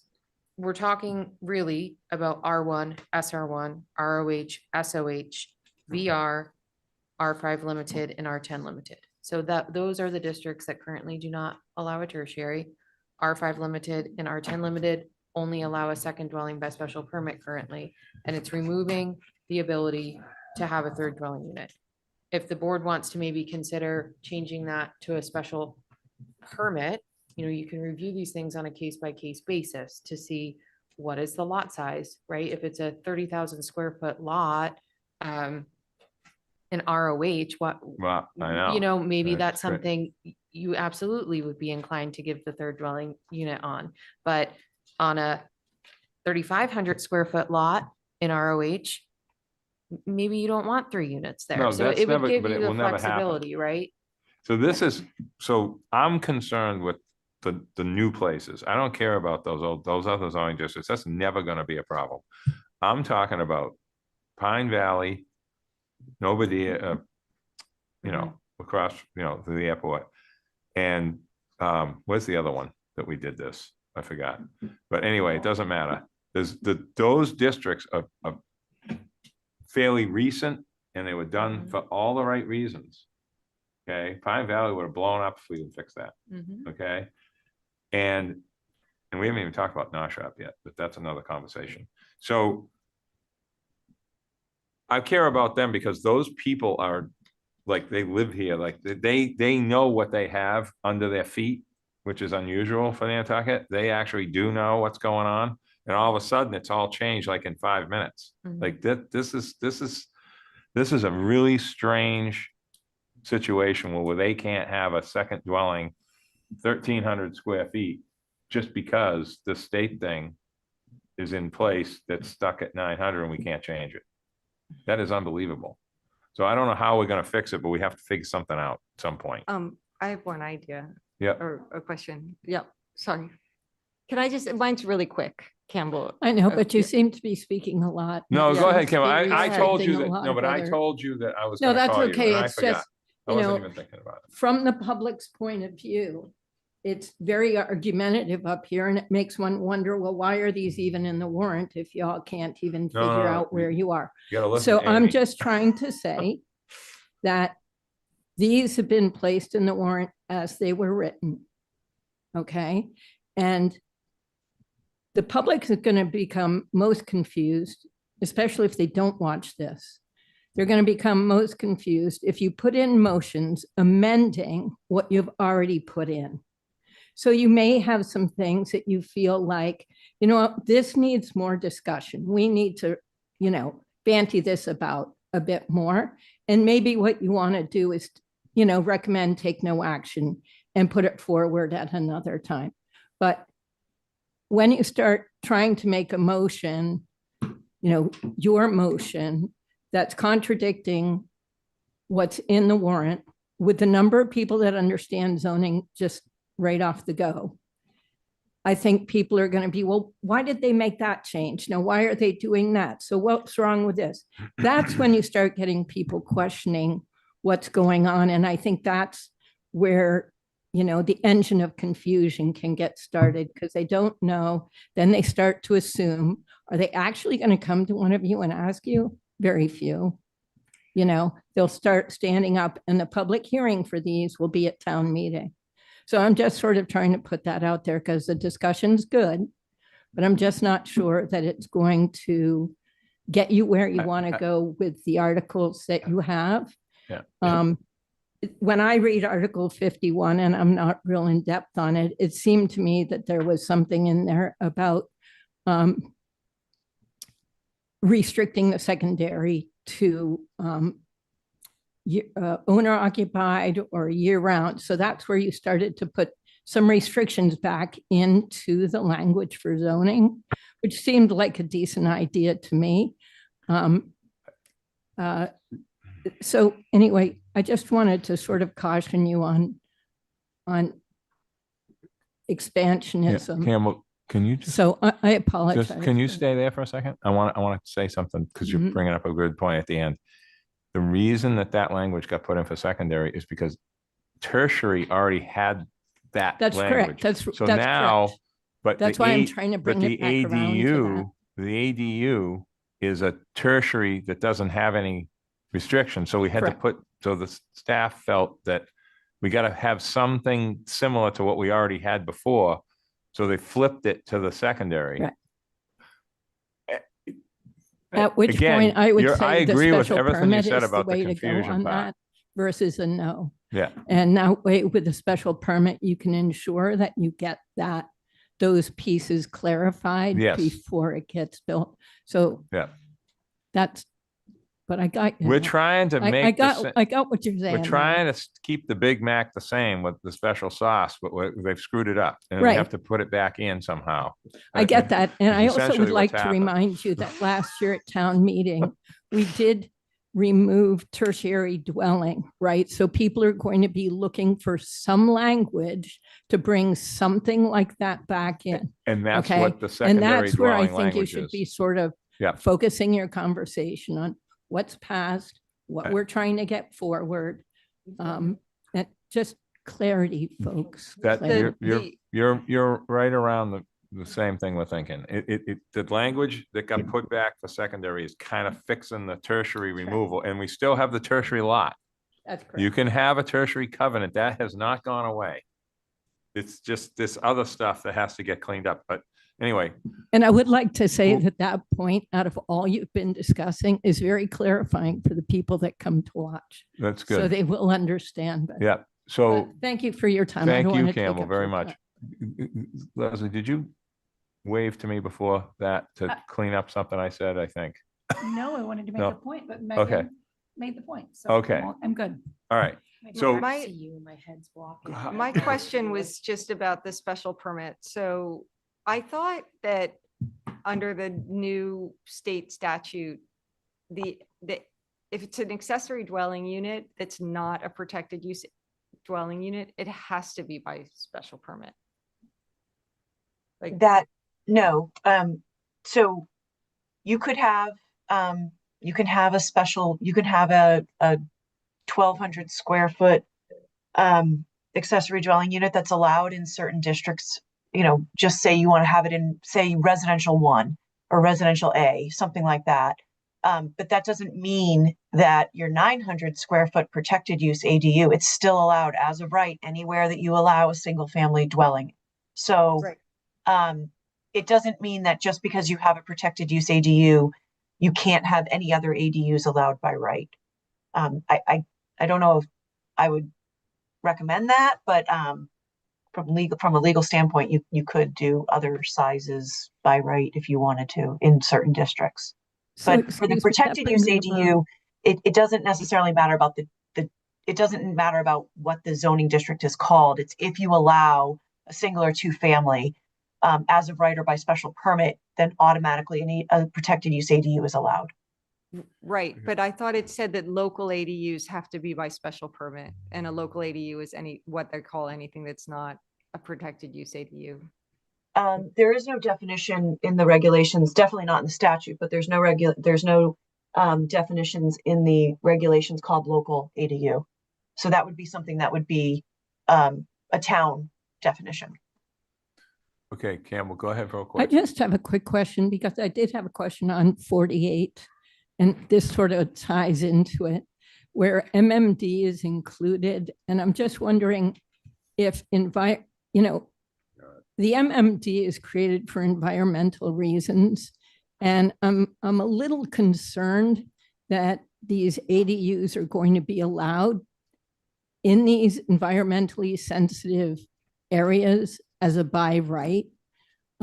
Where, the development in that area is very controlled. The disturbed and undisturbed areas of a lot are very specific in the MMD.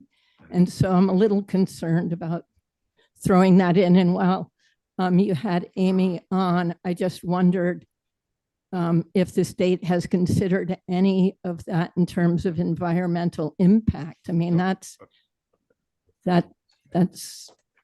So I can answer that, and then maybe Amy could Yeah, provide that- further context. So in MMD, what the state legislation says is any lot that is in a single family residential zoning district, which allows the single family unit by right or by special permit, which MMD does, has to, under all circumstances, allow the protected use ADU. So unfortunately, in this district, there's no way for us to legally prohibit it or ask for a special permit or an extra layer of review because the state has said we can't do Right, that. I'm sorry. but I think that's very short-sighted on the state's part, and I don't believe that Nantucket's the only one that has environmental So, protection areas, and even they thought should about really MSD. rethink that. So, not that you guys are going to my rethink it God. for them, but I'm just saying.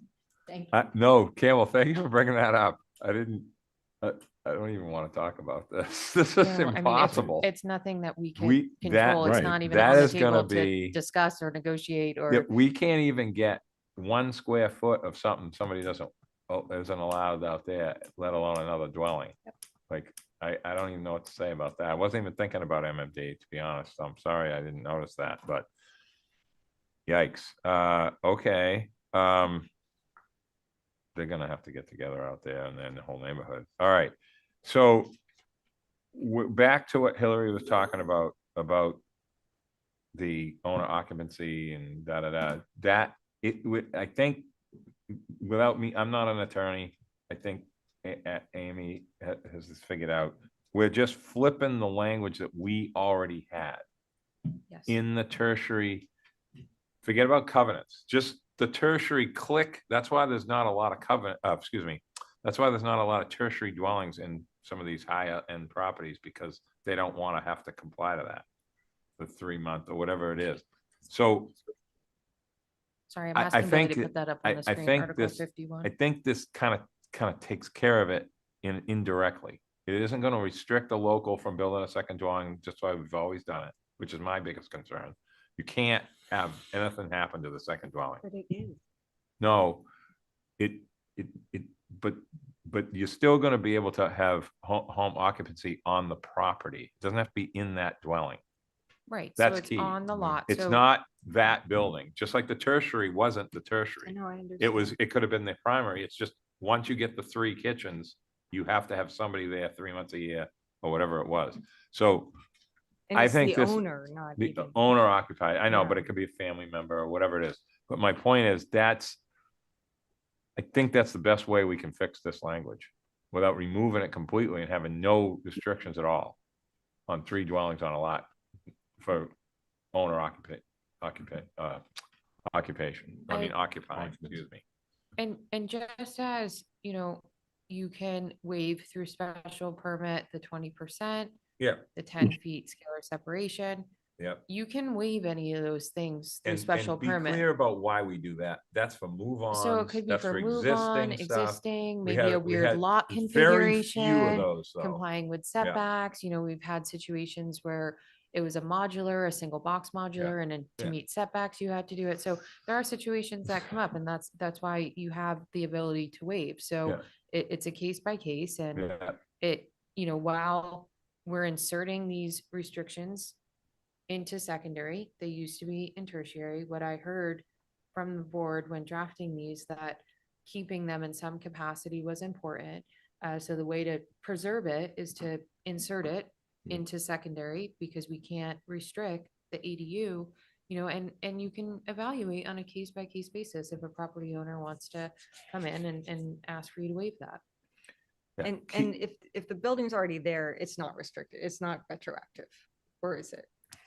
For the occupancy If the restriction, person already has No, a it's not. secondary, then they No. don't have this. right. But if they go to build a 3rd dwelling, It's still then not it triggers restricted. it. no, it does not. It doesn't. No, it Okay, does that's not. key. I didn't know that. It's So the if you already protected have a use. secondary and you go to build an ADU tertiary, Yep. I'm gonna call it that from now on, I think.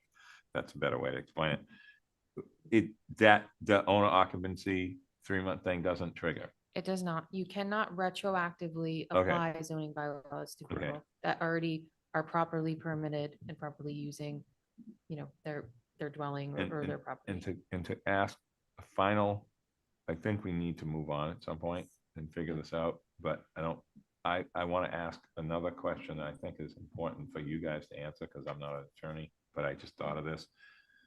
If we don't get this, and going a little bit with Campbell was saying, if we don't get this approved and done in one kind of cleanup, and, you know, for now, to get us reset, what are we exposing us to for people getting permits for things that we haven't fixed? I mean, this could be kind of a freeze situation going on for permitting if we don't fix this. Am I wrong Well, if, or no? let's just stick to the secondary dwelling chain. Are you talking about the secondary dwellings or the secondary dwellings and the ADUs? I'm talking about just getting the whole issue of eliminating the tertiary, getting us back to 3 kitchens. If we don't get this stuff in, what would happen, say, in the next year, or what could happen? So I think the easiest question is limiting the tertiaries. Yeah. Town meeting already voted on the moratorium. But that was expired. expired. It expired, but I Yep. think that's a good indication. The town meeting may be willing to vote to eliminate the tertiaries, since So that will there's the protect ADUs, us from some people permitting for 4 kitchens because they have this little Yeah. window. if- Okay, if that happens. that's the most important So I thing in think my that's the easiest one to explain. mind. The secondary dwelling, if the changes aren't made that are suggested, then the existing definition will continue to apply, and there won't be these density and occupancy requirements. Right, It'll just be what stands. And then for the accessory dwelling unit, the protected use accessory dwelling unit, if that article isn't passed, then the statute will stand, which is that it's, you know, zoning exempt, and the building Yeah. commissioner gets to make all the interpretations about, you know, whether it's permitted or not on a lot in all zoning districts where a single yeah, family. okay, dwelling- that's a big one. That has to be explained, exactly what you just said. Because I don't think we haven't really got into that yet. there's this weird freedom thing that's sort of lingering out there. We need to make sure so what we're trying to do, Campbell, and I'm looking at you because you've asked all the right questions. We're trying to go back to what we were before this all started. That's what this is all about. But we fixed Nantucket until it got kind of tweaked somewhere. We didn't know this was happening. We're trying to go back to what we were without it looking different, without it feeling different, and what people have gotten used to. And now all of a sudden it's, well, you can do this or well, you can do that. We need to get this cleaned up. You're very So- polite by using the word tweaked. I know I am. I didn't want to, because that's- Amy's on, I don't want to like, say the wrong thing, because I wanted to talk positive about Nantucket at our next town. But at the same time, we have to, that's what we're overall trying to do. That's a public kind of a point. So the verbiage might help to be integrated, Yeah, right? We're trying to take the new yes. stuff, integrate it in We so still, that we're still where we were, Correct. right? With all the new state stuff that came in.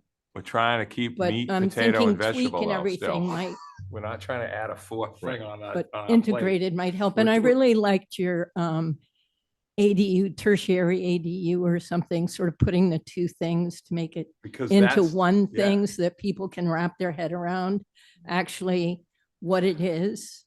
So thanks for that. Yep. And then, okay, so I think is there think- anyone else that their hands up right now?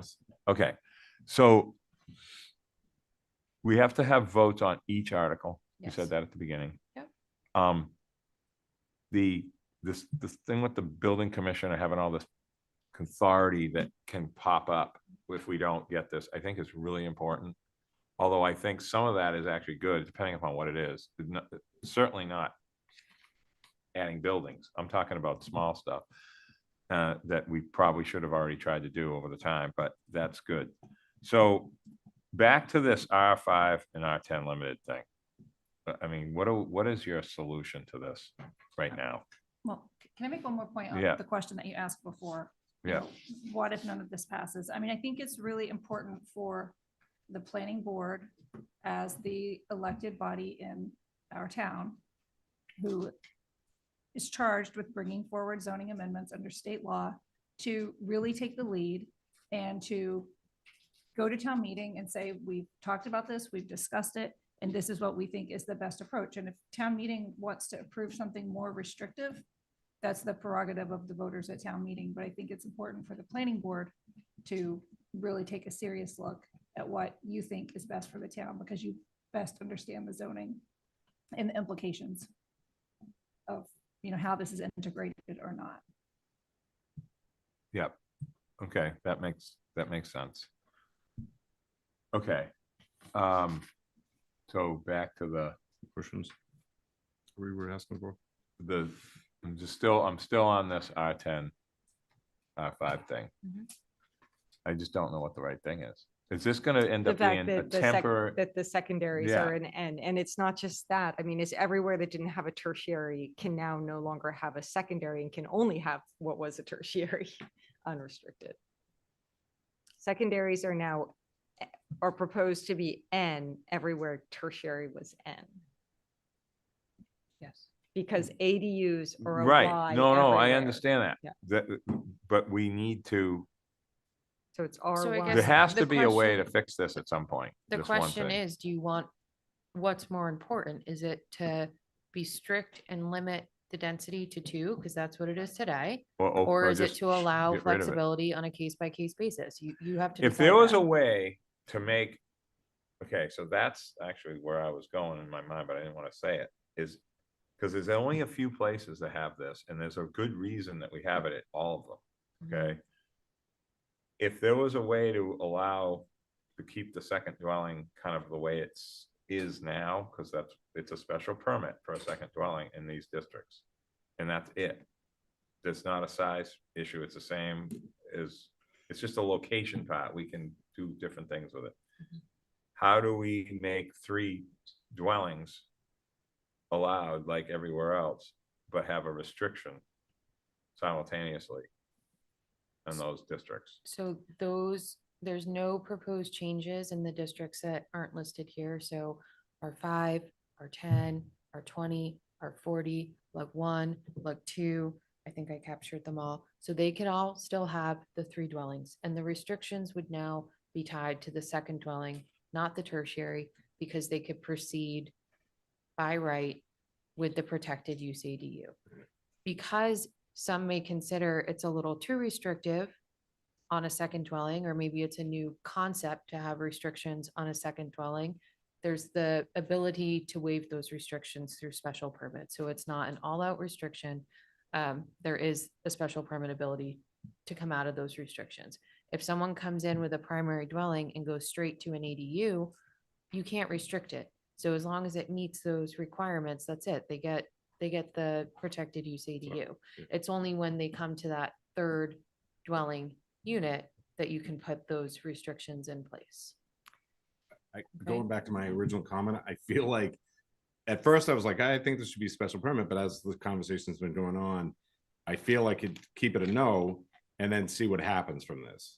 And then if we, hey, this is working okay, let's talk about special permit. That's what I think would be really wise for us. I don't want to take anyone's right away, but at the same time, I think that we need to see how this rolls out. Is it going to be too much? Is it not going to be enough? And then listen, if it's 3 years down the road and we say, let's make a special permit, someone's still going to say, well, I want to get that extra third kitchen. So it's not limiting them ever. It's just saying for now, you may not be able to get this.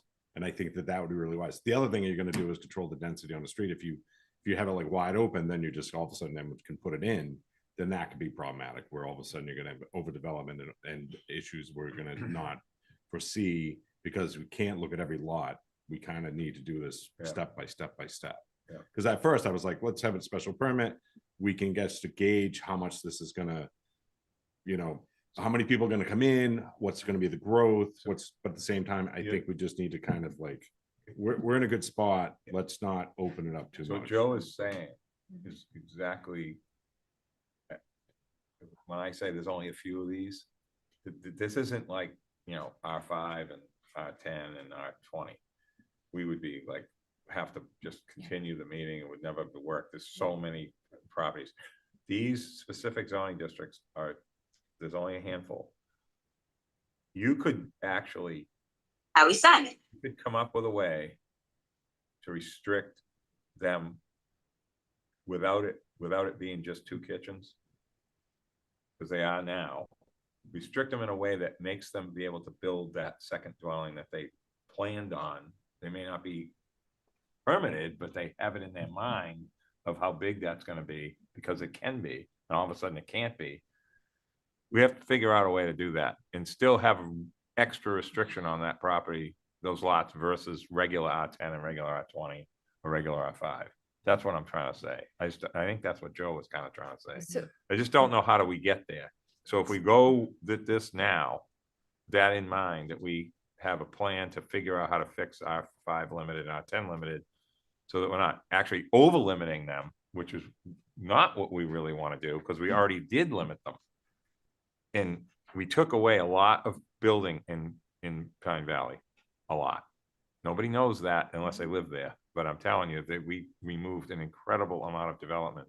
But at the same time, this is taking away more than what we did. I would argue that it perhaps limits the scope of building not to R5 limited and R10 limited, but R1, ROH, does? SOH, because they can build a second dwelling now by right. So they're still keeping the 2-unit density. They're just going to be restricted to the size limitation now. So Which restricts whereas- bedrooms and. so that doesn't restrict bedrooms. The No, I ADU. understand, So- but the the second dwelling before- can't be bigger than what it is Right, so now. before R5 and R10 limited, you already needed a special permit to get that to that second dwelling. So it's, I guess, not, It's by right now, but it's smaller. yes. So it's like, okay. So they get a little more, but less flexibility in terms of waiving something Right. from special. permit. If they pass Article 51. And, I agree with Joe. I just think it's not up to us. What do you mean? It's up to town meeting. Yeah, but, okay, but So we have to keep it we have to make as simple as right, possible. we have to convince them, which means that we all have to be well, we have to make a strong argument. And people are smart, we're gonna get a lot of hard questions. So I know we're spending a lot of time on this, but it's because it needs a lot of time. No, but I also think, to your point at town meeting, I think if you're in a neighborhood like Campbell, where across the street, someone's developing their lot into 3 lots, and the people are like, wait, we don't want to be doing this. I think that town of Nantucket is going to be smart enough to say, I don't think we want to have all these extra ADUs and all this like kind of wild. And we're just trying to say, we're just keeping what's here. We are changing the name, which sometimes would be confusing.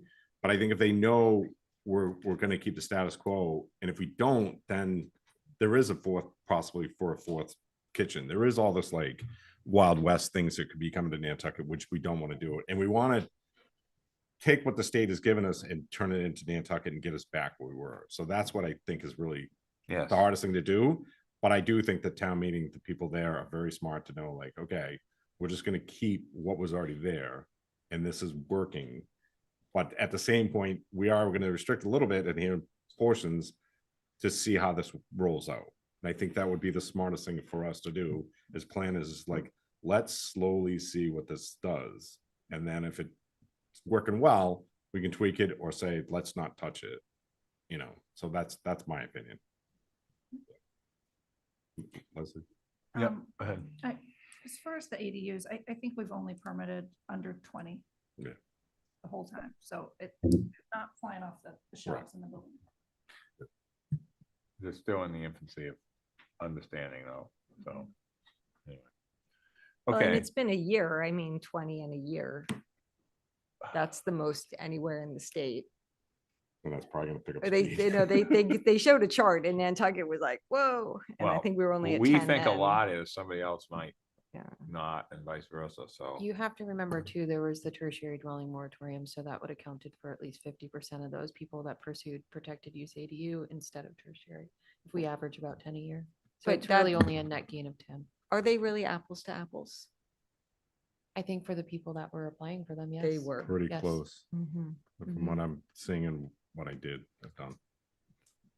Okay, can I make some suggestions, since I'm the one who's, I guess, asked so many questions? I think for the definition of protected use ADU, we should add that there can be only one protected use ADU per lot. I think that would be really helpful and not controversial. I think that's what we assume, Yeah, so Right. let's just put it in there. just to get it, clarified. People need to Even know. though we know that, We can, that's the way That's it's an designed, explanation, right? sure. But we Yeah. can, we can add clarifying yeah, language that, that's good. in my opinion, is within the scope, because that's what it's intended for anyhow. Yeah.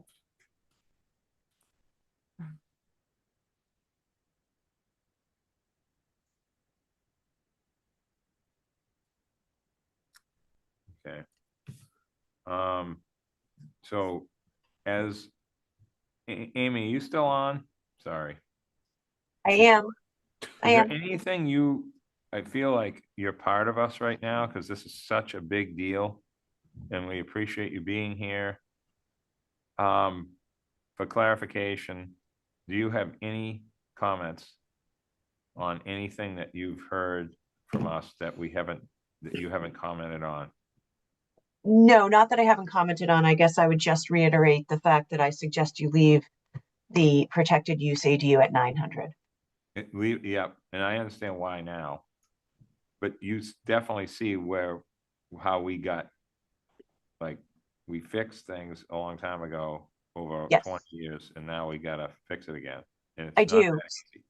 I Okay, do. So I did extensively go over the tertiary secondary with Megan, and I do think that this is the best result that we could come up with and avoid having 4 dwelling units on properties.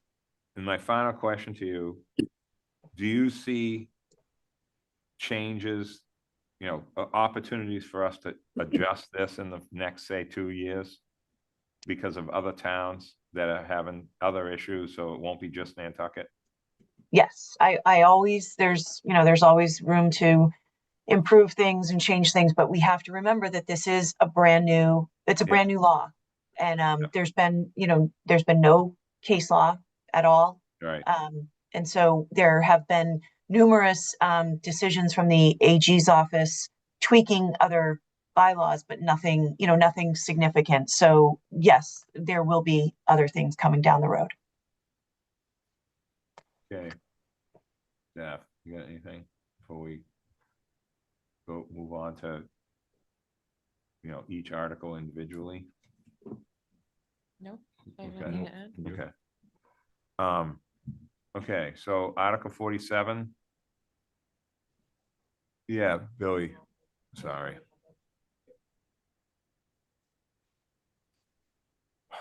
Article 47 eliminates our existing definition of accessory dwelling so that we can insert the state's definition of protected use accessory dwelling. I think that's probably the clearest article in tonight's meeting. Pretty much, right? So does anyone want to make a motion for that? And this is a 2/3 majority vote at town meeting. So you'd have to close the public hearing. for Okay, those sorry. first So we're readings. gonna so we have all these Individually. open. We're gonna close each individual one. Yep, close Okay. each individual All right. one and make a I should have motion for asked each you that individual question. one. Yep. Yep. I'm relying on There- Mr. Sad. There are no hands up. Okay, so Are we closing the public for all On of them? or just 40 each okay, one. thank As you. we That's go. what. yeah, as thank we you. go. That's what I was. Yep. Okay. So Motion to close public comment for Article 47. is there a second? Second, All right, seconded by John. John. All those in favor, John, aye. Dave? Is he gone now? Oh, he Yeah. may be He left. left now. Yeah, Okay, yeah, okay. yeah, Joe? Aye. And Hillary? Aye. And the chair votes aye. Thank you. So Dave's gone. Okay, so with that said, accept the motion to positive recommendation or So What are we saying? moved to adopt or recommend to, well, what is the motion that I want to It make? would just be a positive A positive mo- recommendation with the article as drafted with a 2/3 majority Okay. vote. A positive recommendation on Article 47 as drafted with a 2/3 vote. Second. Okay, seconded by, made by Hillary, seconded by Joe. All those in favor, Hillary, Aye. Joe, Aye. John, Aye. and the chair votes aye. Thank you. Okay, Article 48. Inserts the state-approved definition of protected use accessory dwelling unit, and inserts its use into the use chart with what districts it is and is not allowed, is or is not allowed, which is consistent with the state mandated ADU regulations. So this is sort of a cleanup, So first, can I close housekeeping the part. public comment? I know. I just want to make sure everyone has any more comments and then we'll close it. There's no one on. No the- hands. No hands Okay, are raised. so I'll accept a motion to close the public hearing on this. So moved, Mr. Chair. Is there a second? Second, All those in favor, Joe, Aye. John, aye. Hillary, Aye. and the acting chair votes aye. Okay. On the article, which is a simple majority Yes, on 48. it's a simple majority for reason 1B. Okay, thank you, Megan. Okay, is Motion to adopt Article 48 with a simple majority. there a second? Second, All those in favor, Joe, Aye. Hillary, aye. John, Aye. chair votes aye. Thank you. Okay, Article 49. No hands are raised. Combines our existing definition of gross floor area with portions of the state definition that is more permissive than our local. This brings us into compliance with the state mandated ADU regulations. Gross floor area is a calculation used to determine the size of the protected use ADU. Does anyone have any more comments before we close the public hearing? Come on up, Campbell. Sorry. I tried doing that last night just to say aye. Go ahead. Okay, hi, Kimball Sutton again. So I had a question about that because I thought one of the defining things on gross floor area is that it's internal, not external walls, correct? And I wasn't seeing that written in that description that you just went through. Did I see? I didn't see it. So Nat just read Yep. the overall summary. What's Mhm. on the screen shows the Oh, I see, changes. measured by the Yep. exterior limits. And the there. reason why those changes were inserted are because the state definition, that's how it's to be measured. So it's a little different than what our existing one says. So Okay, I see what you're saying. Yep. I thought maybe it should be up in that top bit, but okay, thank you. you're welcome. Anyone else in the public? Okay. Okay. Motion to close the public comment. Is there a second? Second, All those in favor? Joe, Aye. John, aye. Hillary? sorry, Aye. And the chair votes aye. Okay, I can't help it. Joe, brutal. What's going on out there? Okay. Article 50, we no, have- we have- 49. No, oh, we gotta vote. I'm sorry, Yeah, we're closed. I'm sorry. And this is a 2/3. Yep, 2/3 majority vote. So anyone want to make a motion to give a positive recommendation? Motion for a positive recommendation on Article 49 as drafted with a 2/3 majority required. Second. Okay, all those in favor, Hillary, Aye. Joe, Aye. John, Aye. and chair votes aye. Thank you. On to 50. So we didn't, I just want to be prepared for what we're going to hear on town meeting floor and make sure that we air anything here in this hearing. This is going to, won't this be a material change for some folks? I mean, if you're in CTEC, you can currently have your single family home and your contractor shop. And you'll still be able to do that. It'll just be called an apartment instead of a single family home. No problem with that. It's Okay. really just how it's titled. Is really the Okay. main difference. Right. And we're doing this because ADU, protected use ADUs, these ADUs are allowed by right in any single family residential zoning district. And we think that somehow this is not going to be considered a single family residential zoning district because, I mean, a single family can live in an apartment. So under the state definition, currently CTAC, how it's applied in our zoning bylaw does fall under single family Yeah. residential zoning district. The others, in talking to town council, do not.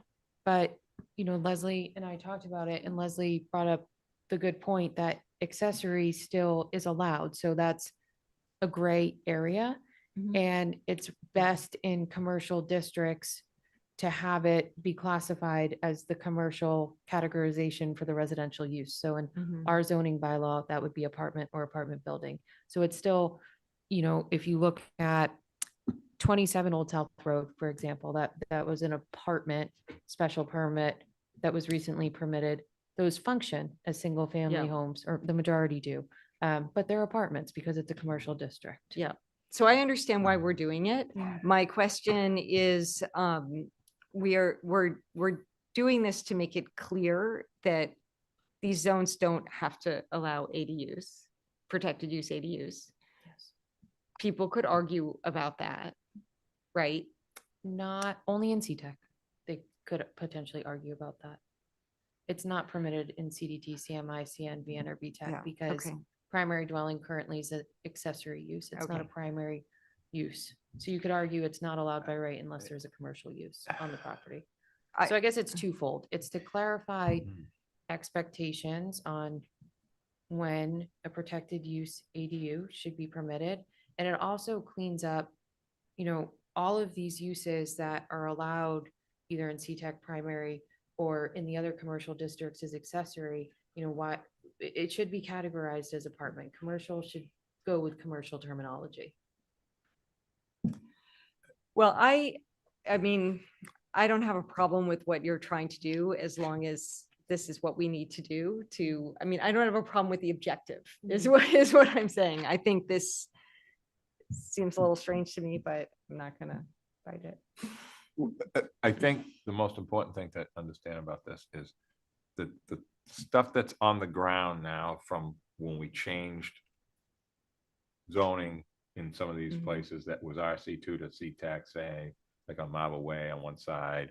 This, I can name a few spots that they're not like changing. It's just, this is more to clean up future in the real districts and the ones that we're phasing out included in it because we still have some, I'm assuming. It does, and I think it removes any ambiguity and potential differing interpretation opinions of existing conditions, right? Right. So That's right. if someone has a commercial use with a single family home on their property now in one of these districts, well, what happens when they come in That's, to build another structure, right? Yes. It's a little unclear. that's So what this I'm really bringing up. clarifies it, and there's already density restrictions set forth that town meeting has agreed to. So it just, it simplifies things. Yep. Okay.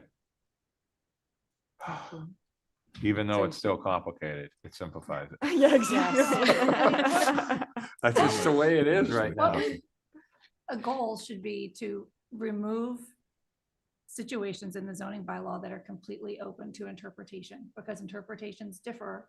And in these cases, the building official gets to make the interpretation, and building officials change over time. They may not make the same interpretation. Yes, People may not have good the same point. expectations. So it should be as black and white as possible in the bylaw. That's a really good point. Yep, that's a good point. I didn't think of that myself, but yes, I know what you're saying now. Okay. Motion to close public Yeah, comment? we got, If there's no one. no one on, Billy? Okay.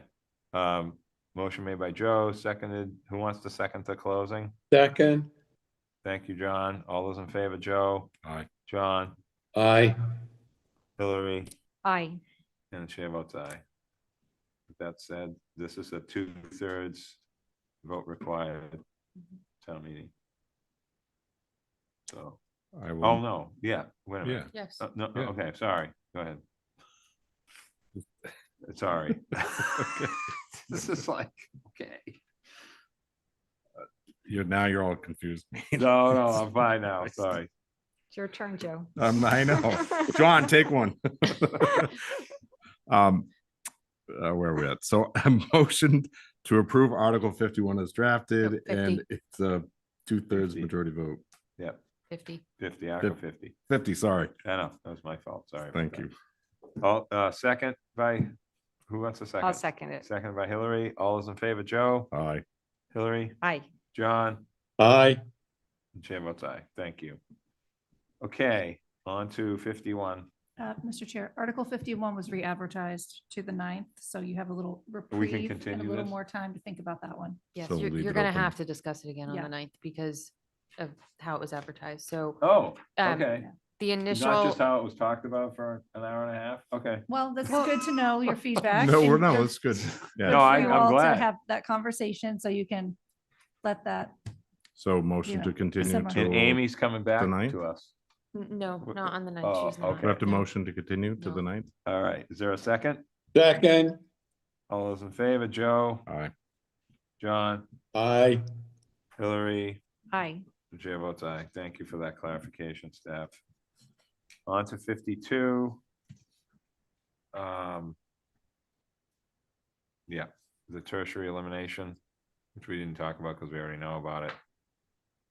So We did what we didn't. I know, we didn't, exactly. And I think it's very clear, even though we didn't directly talk about this, we already knew this. This is a continuation of last year's article. Kind of, but for more definitive reasons. That was a sort of just to protect us from what we were asking, when I was asking you before, the people all of a sudden being able to permit for kitchens. And Yeah. this is permanent. This is eliminating it from the zoning bylaw. Right, Yeah. but we weren't ready to do that last year yet. So, okay, very good. I feel like I have to check with Campbell. You know what this is about, right? Yeah, exactly. That's right. We're gonna come up with a new name for that, though. I like that. Okay, so motion to close. Someone want to make a Motion motion? to close public comment. Is there a second? Second. Second, Okay, motion made by Joe, seconded by Hillary. All those in favor, Joe, Aye. Hillary, I, John, Aye. and the chair votes aye. Thank you very much on that. Hillary, I'll So- volley it back.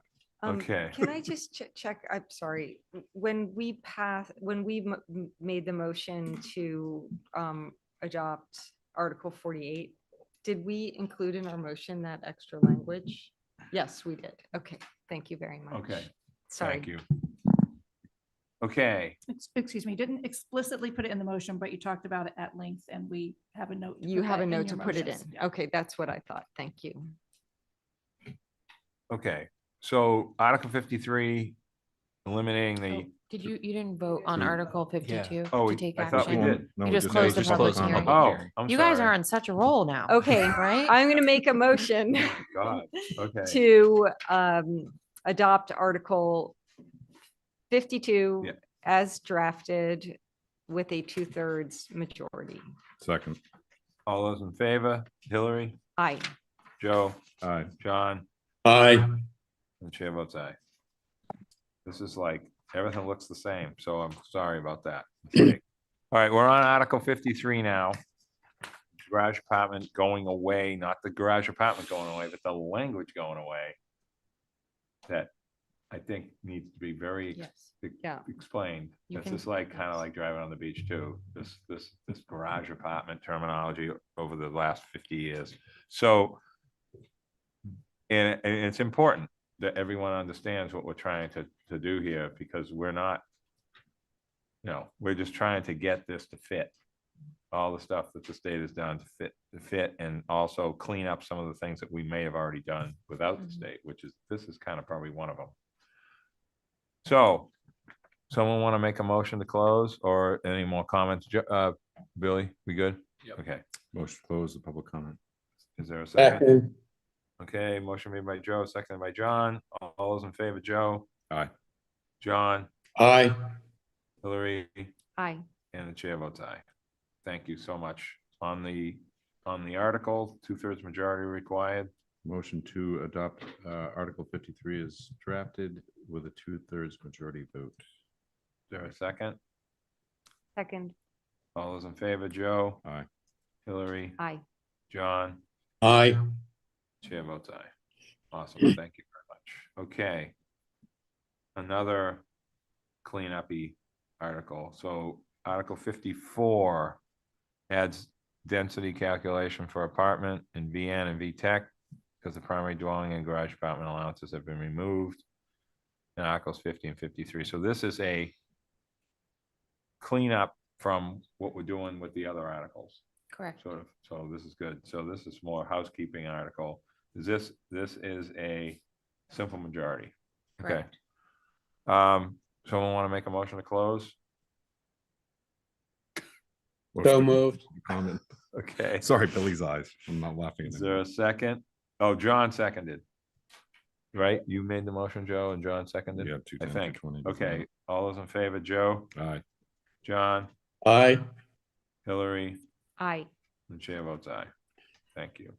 Before we vote on this, can I just hear from Megan or Leslie, exactly why are we doing this? You talking about the next article or 54? 54. Okay, Yeah.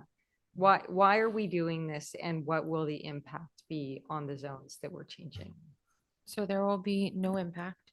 We're doing it because currently primary dwelling is allowed as an accessory use in these districts, and garage apartment is allowed by right.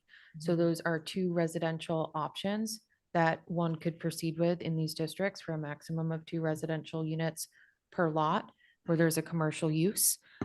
So we need to, since we remove those two things from the allowance in these districts, we need to allow them in another fashion. And the proper way to do that is through the apartment bylaw. The density calculation remains exactly the same. So VN has a minimum lot size of 10,000 square feet. So that's why it can allow, as yes, VN. two dwelling units, and VTech allows, it's a minimum lot size of 40,000 square feet. So that's why it's 1 per 20,000, because you could already have 2 per lot. and Okay. in these districts, it's only a little bit of it. This is Mhm. kind of a, Yes. Right. like a snafu thing to fix this. We just didn't want to create a situation where it would have unintended negative consequences, so we had to account for that. Okay, in- so in the other because we changes. changed the use chart, we now have to address it, Yes, in the definition of apartment. correct. Okay, Okay, all right. I will make a motion to adopt Article 54 as printed in the warrant with a 2/3. Is it? Simple. With a simple majority. Second. all those in favor? Hillary, Aye. Joe, Aye. John, Aye. and chair votes aye. Awesome. Was that a close or was that the No, that was the article. Oh, there. Oh my Yeah. God. Okay, thank you. Sorry about that. Okay. This is important. 38. Even though we didn't talk about it. Oh, no, we're No, going, no, so we're done. we're done with the ADU group. Never articles. mind. Yep, we're Sorry done about with that. those. You'll We should revisit. have a high five. all I mean, around. this is mean- I can't even believe we're done with the group and now we're starting all over again. Except for Okay. secondary dwelling, Okay, which you're taking gonna have places. to Jeez. dispose of on the 9th. I should have known because I'm out of the What did you staff say? report on that. Megan? Except for secondary dwelling, you're gonna have to make a decision on that on the 9th because it was re-advertised for that date. But the rest of them, we've gone through. So on that, I actually think it bears a lot of thinking, whether Mhm. we want to do the N or the special permit. Mhm. And, I know that you have it has this language saying relief from any standards contained in this definition may be granted through the issuance of a special permit. But you can only get relief if there is a special, like if it's an N. I'm just talking about this language at the Yep. end. So I'll clarify that one point, but then I Mhm. want to be careful about discussing. Oh, it right, because it's we already closed it. Yeah, been- this is just sort of continued. provisionally for our next discussion. Yes, so changing the use allowances by special permit, that's not something covered under special permit. It's the other requirements in the definition that can be waived by special permit. So they would have to request. We can talk Let's about it chat about later. it maybe Yeah, we offline can talk about before- it later. It's yes. okay. I just think, I'm just saying, like, let's not consider that we have the discussion today because I think it's really, and I think we might hear from people Mhm. about this. And I think this could be quite a sticky wicket Mhm. on town meeting floor, and that it would be very unfortunate if this did not pass, because we would have these third dwellings and all of like ROH and, right? So I Am I don't right? want to continue to right, discuss sorry, it. That's but- okay. But just something to think about. Okay. No discussion, just me drawing on. So Article 38. Yes. So this is a technical change. Currently, if you can bring that up, Billy, on the screen. Yeah, this is important to get this fixed. Say that. Just give me one quick second. So while he's pulling that up, it's just a technical change to clarify that storage containers, while it says in the prohibited uses section that they're prohibited, we want to clarify that this shall not apply to the use of storage containers on trailers that are authorized by special permit. So Or It's- trailers. or trailers authorized by special permit. So in certain districts, you have the ability to grant special permits. So those, it needs to be clear that this prohibition does not apply to those because the use chart tells you otherwise. And the special permit, even though it's not written in here, it depends on the situation. We can have it for a year, we can have it for a review. There's all sorts of ways to make it work for the applicant's situation, And this, you know. this section of the bylaw predates the special permit allowance for storage containers. Yeah, I mean, we didn't have, this is somewhat of a new, it's not new, but it's now becoming somewhat normal. And we need to make it work for people. We don't really want to punish people, but at the same time, we want to have some kind of control at the same time. Mhm. So I think the approach on this has been pretty good so far, so. Anyone online, Billy? Okay. No. Does anyone want to make a motion to close? Is Motion to close the public comment. there a second? Second. All those in favor, Joe, Aye. Hillary, Aye. John, Aye. and the chair votes aye. Okay, Article 39. So No. Oh, I'm sorry. Thank you. Okay. Okay, motion, I'll take the motion for positive recommendation, 2/3 majority. Positive motion, though. Article 38. 2/3 majority vote required. Is there a second? Second, All those in favor, Joe, All right. John, aye. Hillary, Aye. and the chair votes aye. Thank you. Sorry about that. Okay, 39. So Article 39 is again what I consider to be a technical update. Last year, town meeting overwhelmingly approved the allowance of public notices being published in electronic media. One thing it didn't extend to was the demolition delay because Okay. that procedure is dictated by our zoning bylaw. So we're just updating that to reflect the town's general bylaws. Excellent. Okay. And so that's let an me easy one. clarify, unfortunately, that does not apply to planning board and zoning board notices because that process is determined by state law. So this But- is applying to something that's specific to But our we zoning. still, but we can. Didn't we do something to make it a little better than the We can, carrier pigeon mail thing? that we have to still do No. carrier pigeon No, we now. still have We to do gotta do that. it that way. But we Yeah. did stop sending letters certified because they were taking Longer. weeks and weeks and So weeks. what, didn't we do something with email or something? No. No, Can't do it. Nope. no. Nope. So that, this'll help, Crazy. give people the option for the demo delay if they want to advertise their home. I'm finding less letters coming back to my office because certified letters, people didn't want to grab them. Mhm.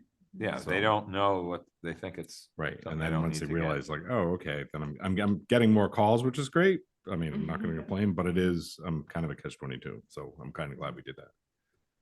Yep. Member of the public. Okay, so Campbell Sutton again, I'm just going to point out Sorry, what I Campbell. pointed out at town meeting when this was passed. I think just having or does not create the widest public notification. And I think it should be and or, Oh, right? So that it's newsprint and media. And one of the reasons, just to back up my last year's feeling on it, was the last 2 weeks I have had nothing but interrupted internet use. If there was a Zoom meeting, I couldn't go to it because I couldn't get on the internet. And so I don't think I'm alone in those occasional things that happen. And you can't even go to the website because you can't get on. You can't even file something with Verizon because you can't get on to file the thing. So I just think and or will allow for the broadest notification for these. So thank you for hearing. okay. So can I speak on that? Yes, Joe. I agree with Campbell on this one because I think the demolition delay is an important piece of legislation, and I do think it should go in the two. The other, your argument at town meeting, I didn't really see it, but I think for this, and the possibility of a house being saved, I do think it should be, and should be included in that. I think it would be really beneficial to saving a structure in Nantucket and possibly creating another home or adaptive reuse at a later date. So I would like to see both. I don't know what everyone else feels, but So, sorry to ahead. jump in. Yeah. We can't change it to and. That's more restrictive than Damn it. what's before us But- to consider. It is? If you're making someone do two things instead of giving Oh. the choice between two things, that's more restrictive. Are you Joe, are you So you trying to do and. compel them to do both, or you're just saying? they I'm have the trying to option compel them to do both so Oh. that, to Campbell's point, that some people will get an email, but at the same time, a lot of people saying my mom would rather have it in the paper. Yeah. But I understand, but I think the demolition delay is kind of an important piece where I think that a house might be saved that someone may get missed. So So- I just want to disclose, my husband is on the board of the Inquiring Mirror. It's an unpaid volunteer board, and it's actually a nonprofit. The board is part of the nonprofit. So I don't have a conflict, but I just want to disclose that. I too, I have concerns, like on the one hand, it will lower cost for the town. Well, the applicant, it will lower cost for the applicant. It will give us more flexibility because the current comes out 3 times a week. Or you could place an online only ad in the Inky which comes out, more frequently. So I see those as the pros.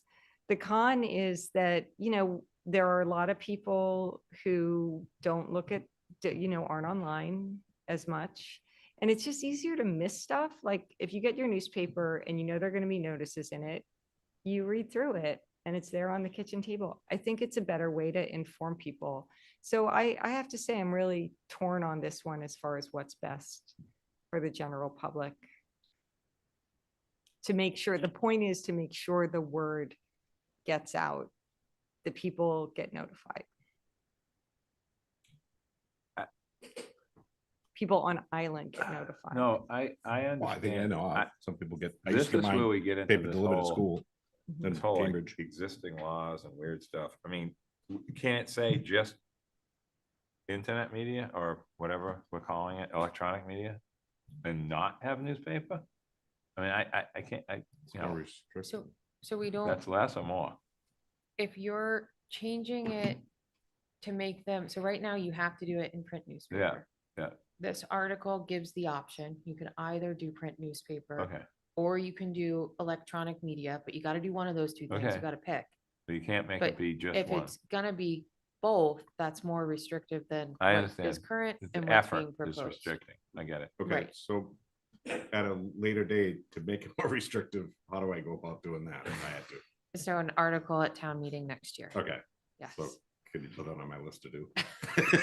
But this is Sure. more, but I this mean, is you better can- than it is now. This, do you, Well, it means To people Joe's- could Because it do can do the, both. I don't know. no, who it made means the people point, but- do the electronic media because it's less expensive Oh, and then they won't do the newspaper. Is that right? I think I- the intent is to reach a broader audience. Yeah, I think the intent was to reach a broader audience. But Yeah. I can't tell which direction you all are going. So either one, leave it the way it is. That will require people to run a notice in the printed newspaper. Or change it to what we've proposed, which is print newspaper or electronic media. So, yeah, so I think for now, I would leave it the way it is. Okay. But come back and to really kind of muddy the water is get it in print and then have the Inky and the Current run this demolition delay. That's all I'm just about the demolition delay. That's my whole point about that is not the rest of the stuff. It's just literally this article to be specific.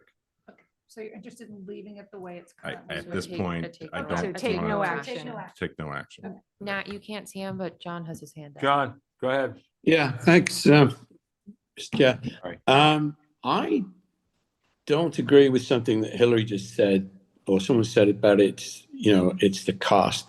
It's not, I don't think it is about the cost. I think it is a lot easier for most people, not all, but for most people, to go the electronic route. It's a lot easier. And it does come out 3 times a week. So I like it the way it's printed.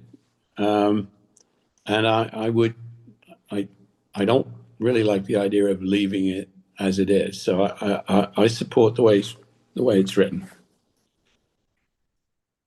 Either or. Thank you. I mean, the person who needs to place the ad is welcome to place an ad wherever they want to. So if they were Correct. trying to move their house, they're probably gonna advertise it. The question is, what's compulsory? Our objective is to have it, be sure that people see it. That's our objective. That's right. There is also a cost element, which is not the primary objective. Can I just speak to that? Yeah. I think if I was doing a demolition permit and I was asking to move a house, I don't think a client would balk at that cost. If I said No, it's it's extra, tiny. I know, but agree. that's my point is like, I think it's a speeding Yeah. ticket, so to The- speak, as far as The cost of primary thing development. is, where does it really, if we wanted to be thorough, we would look at the circulation of both and. Well, that was my point. That was like, get it, all the medias that was local. So that, I mean, I'm seeing more and more in emails, the morning releases that come out. I'm seeing more and more demolition. Anyone come here, it's also going to the building inspector. So I think it's positive, but we'll have this conversation next year.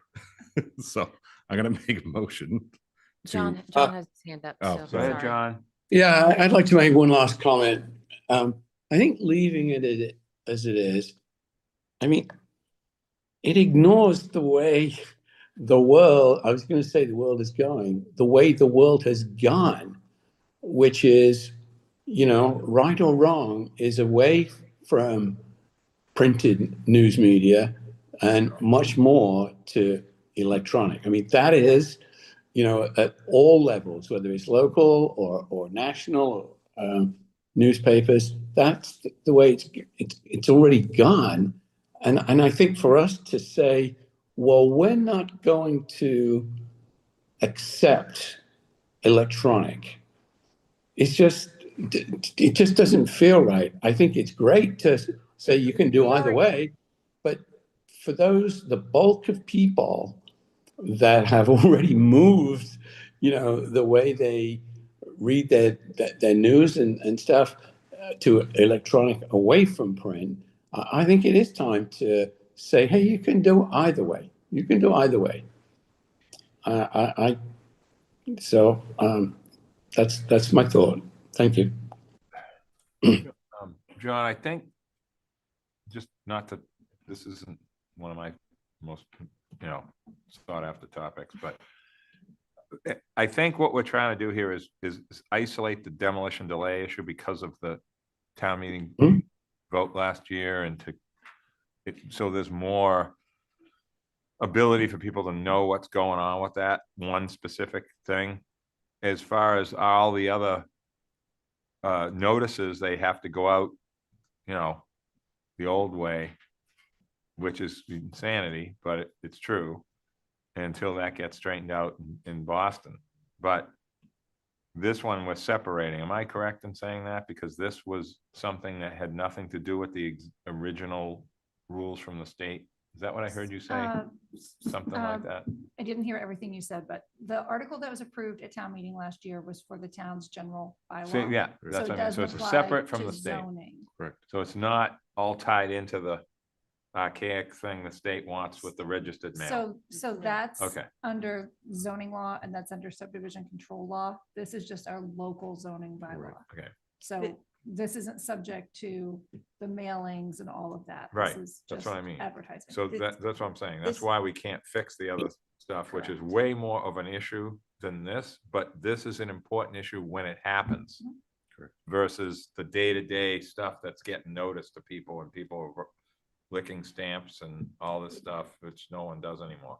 So go ahead, Hillary. Nantucket only has one print newspaper. So right now, everyone has to place a display ad, like a little ad in the Inquirer and Mirror. It also shows up online in their digital edition. So it is still available online. Yeah. Which is online whenever you want to look at it. Yeah. But you have to go with the Inky. You cannot just go with the current. If we vote to recommend this and it passes at town meeting, then there will be no ad. There will potentially, the person can still choose, but they can choose to not have the ad in the Inky, and that will still comply with the law. They just put the ad in the current. And to me, it's more ephemeral. But to really know, you would have to look at the circulation numbers and say, which vehicle is better for informing people? Do we want people to be able to choose, or do we want to force them to place a print ad? Because there are still people are in a habit of going places for their notices. I look at the Inky and I pay special attention to all of the notices, and I know that they're there and they're not going to come and go. I'm not going to miss them. That's just my habit. Other people may feel differently. My habit is different, Mr. Chair. My habit is I look at the current 3 times a week, and I see, everything that I need more quickly. And so, look, this isn't something I'm going to die on a sword or anything on. But I just think it's, the right way to inform more people in a timely way is to allow both. If I had to choose one, it would be digital. But if If that's not possible, I disagree with what the staff have got written here. So, and then that'll be my last comment on it, Mr. Chair. Thank you. I would just like to pipe up because I think if we're looking at this, how we personally use things versus how the community uses things, I think we're losing the intent here. There are a lot of people that look for their notices in the newspaper because they know they're going to find them there. They're not hard to find. They have a little black box around them. I cut out the notices for the planning board, half a page, Zoom, keep it right next to my desk. I can go look things up, right? I never go to the current unless someone directs me there. I mean, you go there to read, you read it. I don't even go there for Oh. that. But that's why I'm saying, like, I do Daybreak Nantucket, right? I don't have the time. I don't sit in front of a computer for work. I don't sit in front of a computer for entertainment, right? I sit in front of the computer to do estimates, invoices, taxes, write things. I'm not there to play around. So if we're getting into personal, of course, I'm going to want the newspaper. But to John's point, I think we need to think about how does the community get its information, not the world, just on, on island. So anyway, however it goes, I just want to make sure I'm still sticking up for the newspaper. Go ahead, Megan. No, I was just saying, this was meant to be a technical change, not a know. controversial topic. That's So what I would I- suggest I- if, you all are not on the same page for this, perhaps closing the public hearing and Page, is taking a that take no pun? action, That's good. if you don't mind. I'm fine. Look, So make a motion to close the public hearing. Wait a minute, hold on, Rich, just. Oh, Rich Holgate, I would agree. If I was looking for a house, I'm gonna go to the notice in the paper. And, as the and I'm man busy. says. The current comes up. I might be not too busy to open my phone and look for that stuff. Days go by, it's gone. I think that Compelling what we're statement. trying to do, actually, Richard was right in the sense of what the intent of this is to hone in on this one issue because we have the control to not make it insane with letters. You know what I mean? I don't know how else to word it because this was a controversial topic before we approved the bylaw, the change in the bylaw, right? I mean, kind of. It got kind of, turned into a little bit of a kerfuffle there for a while. So, okay. So I'm fine with no. Motion to close the public you comment. know, Second. Seconded by Hillary. Okay. All those in favor, Joe, Aye. Hillary, Aye. John, Aye. chair votes aye. Okay. Somebody want to make some kind of a motion? Given what we've heard in the room and, what we heard from Joe and what we heard from me, I would like to make a motion to take no action. This is going to get called on town meeting floor. Can I just second with comments? Yeah. But that we bring it back next year with some clarifying language Yes. so we can go Okay. forward. So Yeah. I will second that. Yeah, that's good. Okay, motion made by Hillary, seconded by Joe.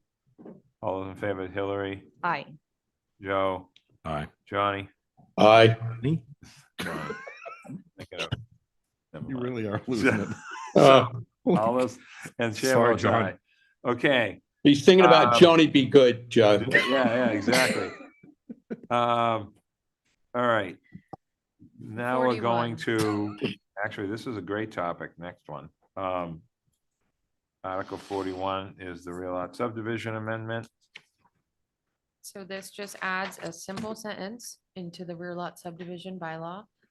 There's been a lot of discussion Yeah. about how year-round restrictions may or may not be applied.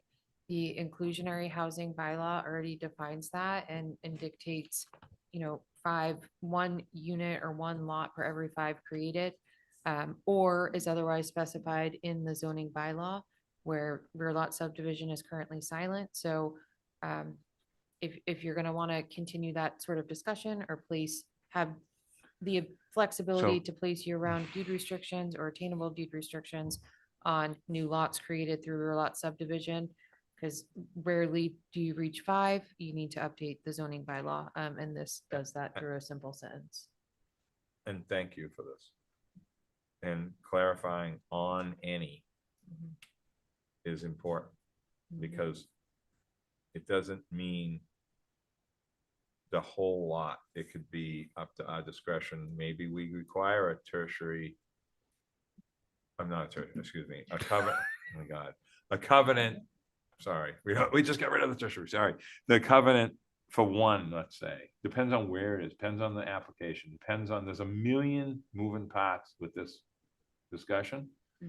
But I feel strongly about this because number one, it doesn't happen in Pocomo. This is happening in where year-round people live most of the time. Okay, number one. Number two, it is, forget about whether it's a special permit or not. There's a lot of benefit for the property owners when they get this because of the ground cover with the road lot and all that nonsense. At the same time, it looks like Nantucket. That's what we haven't talked about that in a long time, but it does. It looks the way Nantucket looked before we started paving roads that didn't need to be paved or requiring these crazy layouts that we didn't need to do. Reminds me of that, what was that called? The rural road alternative? Yep. So I think it's clear, it's good that we make sure that it's not like it's going to be a requirement. It's going to be up to us. And also on any is key to make sure that that language is clear enough for the lawyers. Should it say any portion thereof of a lot? I mean, is that, I'm just wondering if we need to clean that up just a teensy bit. And you guys don't think so? That's fine. I'm just asking. Any newly created lot means any. It could So be a portion of a lot too, correct? That's all I'm saying. When I say a secondary lot built out of a regular lot, we could require a covenant. We could require something else. So Does that give us that flexibility? covenant's different because covenant allows you to separate ownership. This does not allow you to separate ownership. It allows you to put a year-round attainable deed restriction on anything that's newly created. Okay. Okay. But let's say it's two significant lots, like the ones that we did in out by Daffodil, the other side, right? When it was lug two and then we Oh, yeah, did yeah. some stuff out there. Yep. So I'm using those. We used to restrict the second lot. Now we're trying to make it, tailor it instead a little bit. So what I'm getting at is there's going to be a time where somebody might say, I'll sell a covenant lot out of this new lot, but I want to keep the primary. That's good. That's what we want. So I want to make sure we can do that somehow. That's my concern. They could still do a covenant because they'd still comply with those affordability and year-round restrictions, but the market rate wouldn't be true market rate. It would be still subject to the year-round attainable. See that, so that's So where you get to have kind of the best of both, right? I get the market, year-round market is good. I understand that. I'm just trying to throw more ways that it can be, you know, we can require something depending upon the scenario. Every scenario is different. There could be a building already on it. I mean, it's, go ahead, Leslie. I think what's important here is that it says specifically, the planning board may require a year-round housing and or attainable housing restriction on any of the newly created lots. I mean, what we intended with this was to put the applicant or the property owner on notice that you're going to be having that conversation. Because the way the bylaw is written now, there's no indication that you may No, I know ask that. for that to be required. Yeah. So just by putting this simple, I think, straightforward language in, people will know that when they come to you with an application, you're going to have the conversation. And that can go any number of ways. Like, I don't think we need to get too specific here, but something Okay. you can put in conditions in your approval if Okay. you grant one. Okay, I think this is terrific. it and is. It's really good. I It's don't just a see any question of, downside. it's a question of, I'm just thinking of different questions that are gonna come up, different scenarios, different zoning districts, different, I mean, there's so many different ways this can help people. But we can help the housing issue, but not overly restrict their owners' desires because of what the existing conditions are. You know, there's so many different, I mean, what we're seeing right now with the one on Knobscot is a great example of something like that, but more of the stuff in Gray Avenue areas where I'm thinking where this would have worked a little differently. But anyway, it's all good. I'm happy with it. I just wanted to throw that out there. Joe, you good? Yeah, I mean, first thing I did when I read this is I underlined May twice because I thought that was an important word for us. Yep. So, motion to close public comment. If no one. Anybody up there? Billy? Okay, Second. sorry. Okay, great. All those in favor, Joe, Aye. Hillary, Aye. John? Aye. Chair votes aye. Thank you. And on the motion, this is the 2/3. Motion to adopt Article 41, real lot subdivision with a 2/3 majority vote. Is there a second? Second. All those in favor, Joe, Aye. John, Aye. Hillary? Aye. Chair votes aye. Thank you so much. Okay, this is a simple one. The zoning bylaw amendment to change the attainable housing median income requirements from 240 to 250. And this is because this has been changed in seasonal communities to go up to Right. 250. And the trust is going to be amending their documents in a separate article to also go up to 250. So it's important we keep all of these things consistent. So these are, it's gonna have a companion article, so hopefully that gets announced at town meeting in the proper form. Okay, anyone want to make a motion to close? Motion to close the public hearing? Second? Second. All those in favor, Hillary, Aye. John, Aye. Joe, Aye. chair votes aye. Thank you. Okay, this is kind of a funky one. Yeah, Hold on, number wait, we 46. gotta vote on 44. So, Yeah, Oh, we have to vote. oh, okay. I'll make a sorry. motion to adopt right. Article 44 as printed in the warrant with a 50% majority. No, this is 2/3.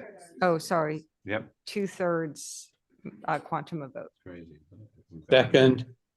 All those in favor, Hillary, Aye. John, Aye. Joe, aye. chair votes aye. Thank you.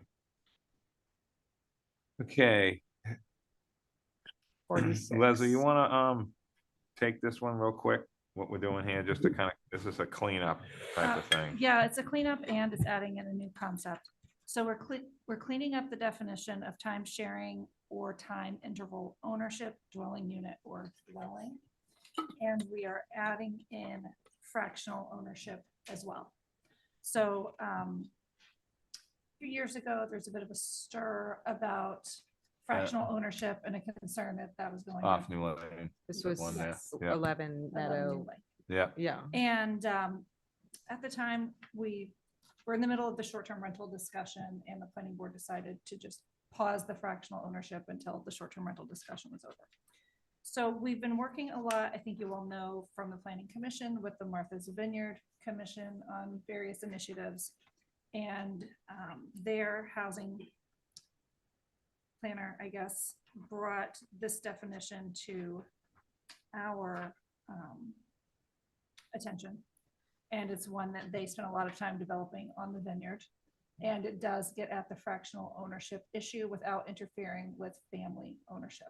Because that was really important for us at the staff level, and I think really important for the planning board, that whatever we insert doesn't interfere with families owning properties together.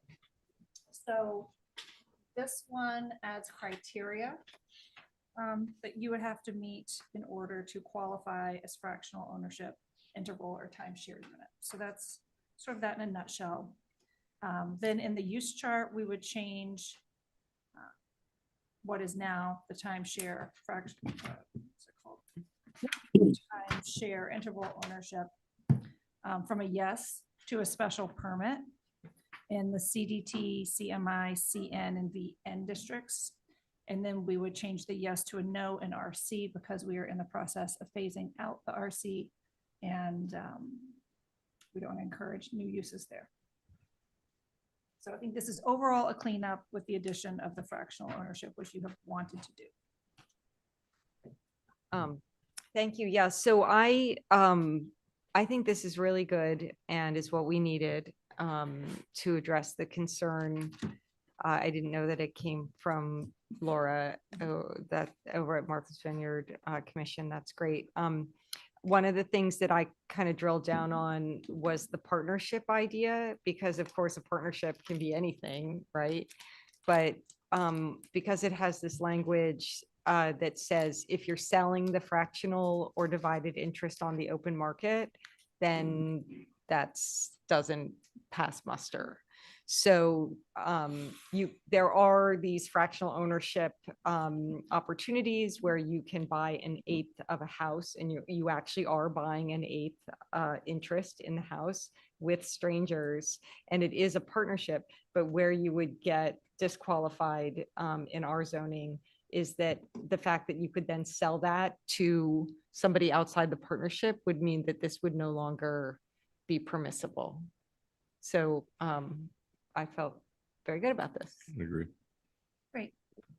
Okay. Excellent. Anyone have any more questions? Otherwise, I'll accept the motion to close. No Motion to hands are close up public online. comment. All set, Billy? Okay. Is there a second? Second, All those in favor, Joe, Aye. Hillary, aye. John, Aye. chair votes aye. On the, So motion We'd to have to adopt Article Make a 46. motion to- yeah, no, I know. I'm gonna- I trying to didn't- get ahead I of him now. didn't forget. Trying to get ahead of him I now. didn't forget. Sorry. All right, to make are you ready? Go ahead. Mr. Acting Chair? Yes. Slow Okay. down.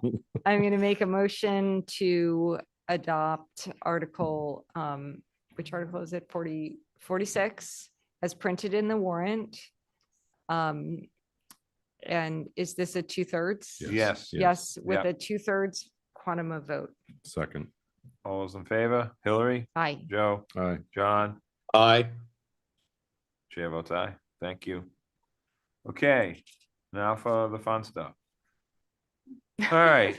But this, I don't think it's gonna be fun. No, this is a different kind of fun. So Article 55 zoning map amendment, RC to R1. RC and R1 to CN Jefferson Ave. This is, I consider this cleanup, but others might not. So That's okay. this is two properties, which you all know as the Galley and the Cliffside. We've been working with these property owners to rezone, and they have agreed to go to the CN zoning district, and that is our recommendation. It makes the most sense too for their existing. I think And that's what I uses. wanted to say. Yes, as so you said, we we're didn't trying to- just come up with CN out of thin air. Something that Yes. works, that isn't gonna change anything and restrict too much and the existing conditions, just getting rid of this RC stuff down there. That's great. Exactly. And this is something that we've been discussing with them for years. Yeah. And this is the first time it has Outside finally of made it to the the current, warrant. outside So- of the current situation down there, this is kind of works, And so this that's is- good. one of the last sections of RC that we have left. Good. Yep. Okay. Anyone have any questions? Is Motion to close the public comment. there a second? Second. All those in favor, Joe, Aye. Hillary, Aye.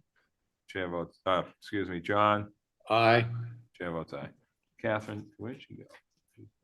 Hold Okay. on. Article 55. No, I'm just looking at her for a second. I'm gonna Um, make a positive recommendation with a simple majority for reasons 1A and 2A. Is there a second? Second. All those in favor, Joe, Aye. John, Aye. Hillary, Aye. chair votes aye. Thank you, thank you. Okay, Article 58. Map change from RC2 to R5, CN or CMI. For Old South Road, Forest Ave, Rosebud Lane, and Hinsdale Road. Rich? Okay, I know Rich is here for that, of course. So We we have- know that. I don't know if everybody else And knows we that. have some people online too. Yeah, Okay. I've met with many property owners.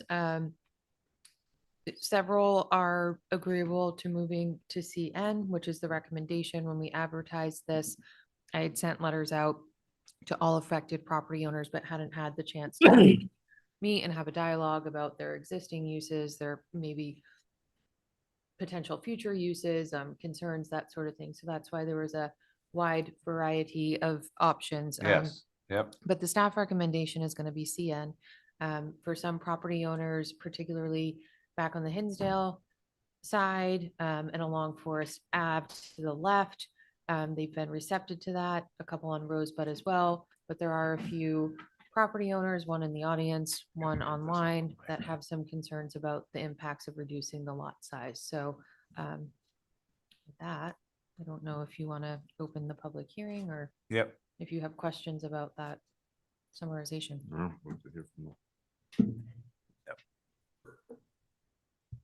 Yeah, got it. in front of me now. Okay, Richard. Hi, Good Richard evening. Holgate. I'm hoping you could maybe put it off for a little bit. I know you keep talking about, can't wait to clean up RC two or RC. But over this past year, I've had surveyor pull all the pins on my property and draw up some plans, and you're about to crumple them up. If I don't get this plan in by May, I guess, because I'll have to start over. Now, I'm a little different than some of the lots. Some have 150 feet. So, the changing from 40 to 50 feet doesn't make as much of a difference. But where I got 131 on one and only 40 on the other, it makes a considerable difference, because on the 40, I have to create like a cul-de-sac kind of thing. And now if you increase the frontage, you're increasing that whole thing, eating up the property itself. The other, right now I could probably, permit not required or whatever, just chop a lot into 3 lots right now, but you're gonna make it 2. And my issue is I have 5 children trying to like divvy up the land in a way that I could pass it on. So it kind of brings up some problems for me when you increase the lot size to 7,500 from 5,000, because the lot is 19,000. It's not gonna go into 3. The other is the frontage. I noticed with the CN, a lot of the uses are similar. So it doesn't restrict a lot of things This is the that would 7,500. concern me, as far as like somebody putting up a shop or doing something like that. It's the drawing of straws for my kids to see who gets a lot and who doesn't. That's a problem. So I would ask that you table it one more time to give me time to do the development that I need to do. The plans, put them forward. It's a little bit asking a lot of the surveyor right now to try to get it in and get it approved. So the other, Oh, okay. the other thing is you're essentially saying, all right, right now you could just go build 6 houses. But commercial network, you can't have a secondary dwelling. Is that correct? Hold So on. 2 lots is 2. That's 2 dwellings. Megan's instead of gonna be able to 6. answer that in 2 seconds. Yeah. She just, Well done, Matt. So it's just going to be classified something differently. You can absolutely construct residential units in CN. It's just going to be called apartment instead of a single family dwelling. So if you also have a commercial use on your property, you would look to the calculations for apartment. If you only want to proceed with residential, you would look at the calculations for apartment building, but you can absolutely retain residential uses on these properties with commercial neighborhood. Okay, so that would allow what would be similar to primary and secondary buildings. And Not with, that's really what I care about, as much as having 5 lots rather than 4. can I just add with the apartments, the ownership and occupancy requirements don't exist that exist for primary, secondary ADU. Okay, So there's more flexibility there. so I could put up a big apartment building and then just say, okay, you get one, you get You one. could. Apartment get one, another- you get But- apartment bunch two, of number three. apartments in a big building. Yeah, But with the pizza joint downstairs. But I think what Leslie was getting at was that That's me. you have the ability to was me. condo Yes. with apartments, so Yeah, you don't have that ability with single family homes. So if you were going to construct multiple single family units for your family members or whomever to sell Yeah. off, you could still proceed with that under the apartment building bylaw if you were to move to CN. It does, you get that. how many flexibility. apartments are allowed on a lot? So let me look up the calculations, and I don't have your lot density information in front of me.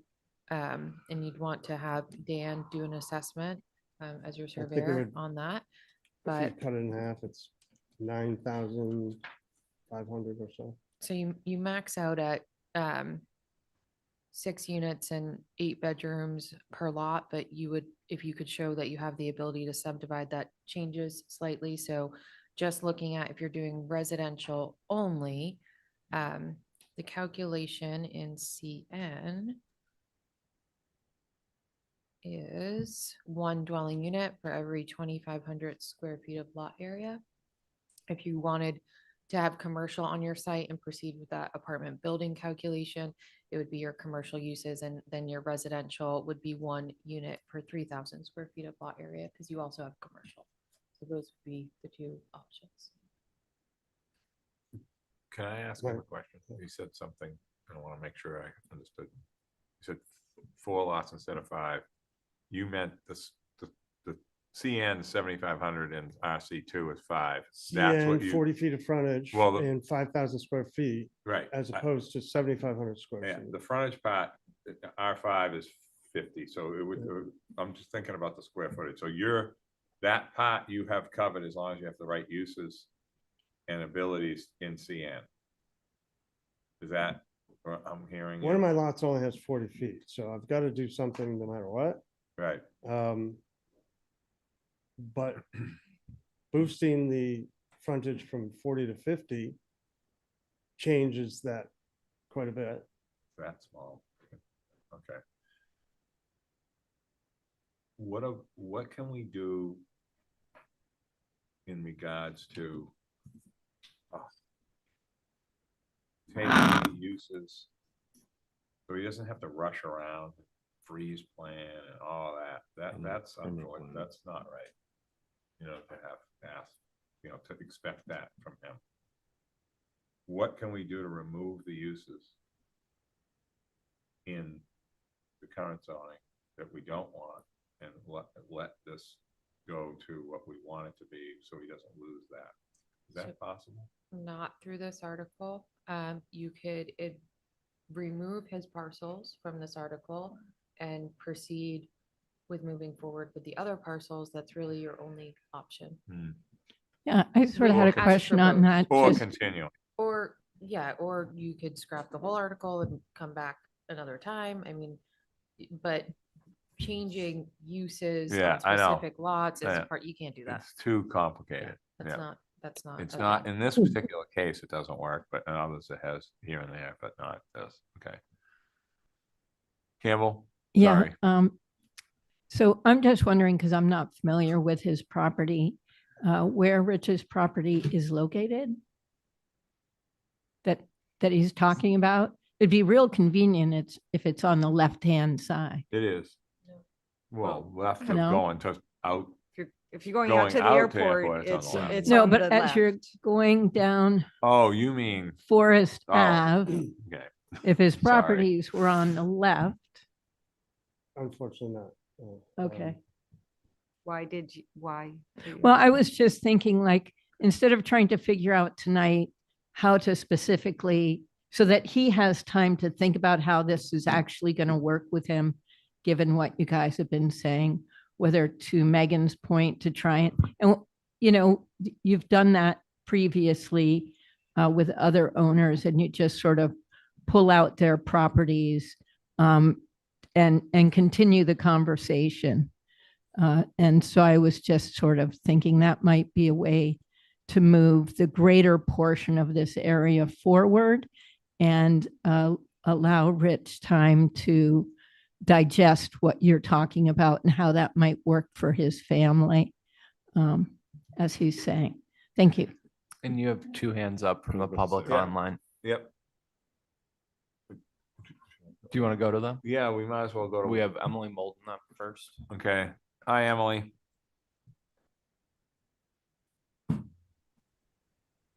You there, Emily? Hi there, Mr. Chair. Can you hear me okay? Yes, we hear you. Great. Thanks so much. Emily Molden here for the Nantucket Land and Water Council. I just wanted to raise one additional point for the board's consideration in this discussion. And I recognize that there are a variety of existing uses in this block of properties and also probably a variety of desired future uses.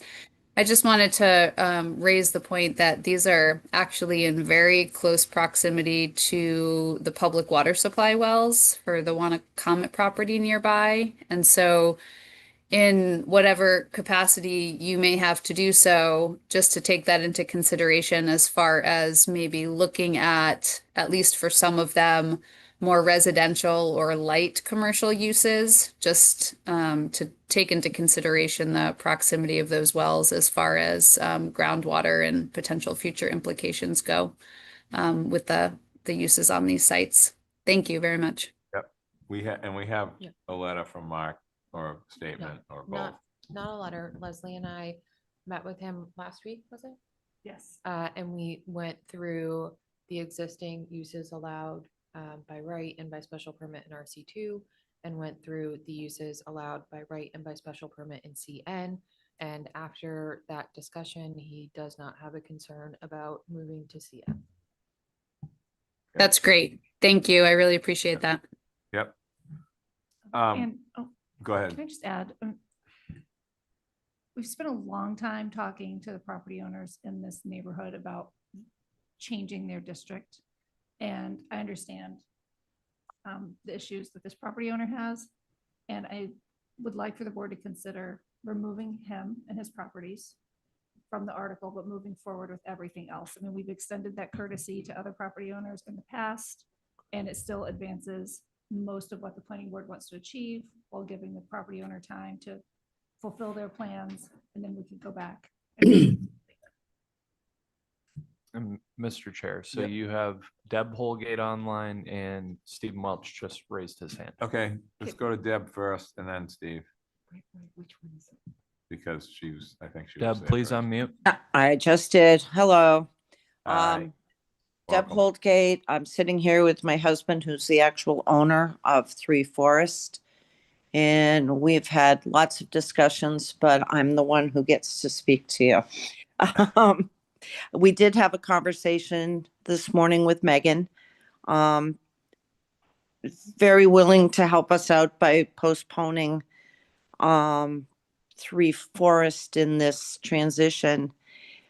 But to us, it's more than that. It's is and was his family's land, and the density that we're seeing being created with commercial, the density that was just mentioned to Richard, that he could put, I think it was 8 apartments on his lot, and rentals, and doesn't have to be owner occupied, is the reason that we're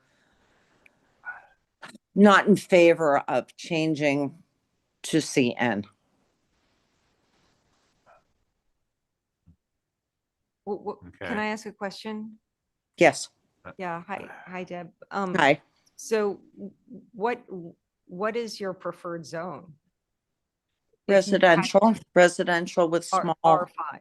family commercial businesses with their homes there. So That's what, so you don't want R5 because that's, or you want R5 with the idea that it would be home occupations and homes? We're still a little confused on the different zoning choices, but we don't want to see a high density, something perhaps along the Amelia Drive or something where there's just no open space and traffic, etc. Okay, But, thank but, you. okay. Deb, I'm here. We're hi, here. how are you? Chris, say hi. Listen, Hi. I remember Nat. going out to this property as a young kid with my father, fixing lawnmowers and all kinds of stuff with Richard's father. And, you know, I understand what it's like to have generational family land in big pieces but when you have land on Old South Road, we just dealt with this with the Toombs family the other night, and it's in really high density zoning now and always has been. Trying to find the right new district is not easy. Very difficult to do. And Bartlett Row is a great example of that. Same thing. So we're never going to be able to find a low density 5,000 square foot zoning district. I don't think there's such a thing. Okay. So it's always gonna have the ability to have what you're describing as maybe a little too much of this or that. So we're trying to find the right one that isn't the RC district, because that allows extreme amounts of building uncontrollable. So I appreciate what you're saying. A lot of your family's property has been bought by the land bank. This is the last pieces that we're trying to work with you guys to do, to change. And so it's complicated. I do agree with what Leslie said, but at the same time, have we talked to her? I'm looking at you guys now. Have we talked to her about removing anything from the zoning that they want? Some of the uses, so that it's less of whatever we're looking to be less of? So Or are we talking about just straight up CN? straight up CN. Okay, My conversation this morning was pretty brief, and it was the first time I think in a while we've spoken about this. And when you compare the use chart from RC2 to CN, it's not the uses that are the issue. It's the future subdivision potential. So you can have 3 lots right now. That would no longer be a possibility. Moving to CN, it would cut it back to 2. that's what I figured. It's yeah. less. I think we could actually do 4 lots as it is now. Okay, yeah. Well, So then that's. for- I think we're just yeah. a little over 20,000. So that's when you look at the use chart, use for use, that seems to be less of an issue. It's more the future subdivision potential being taken away. Got it.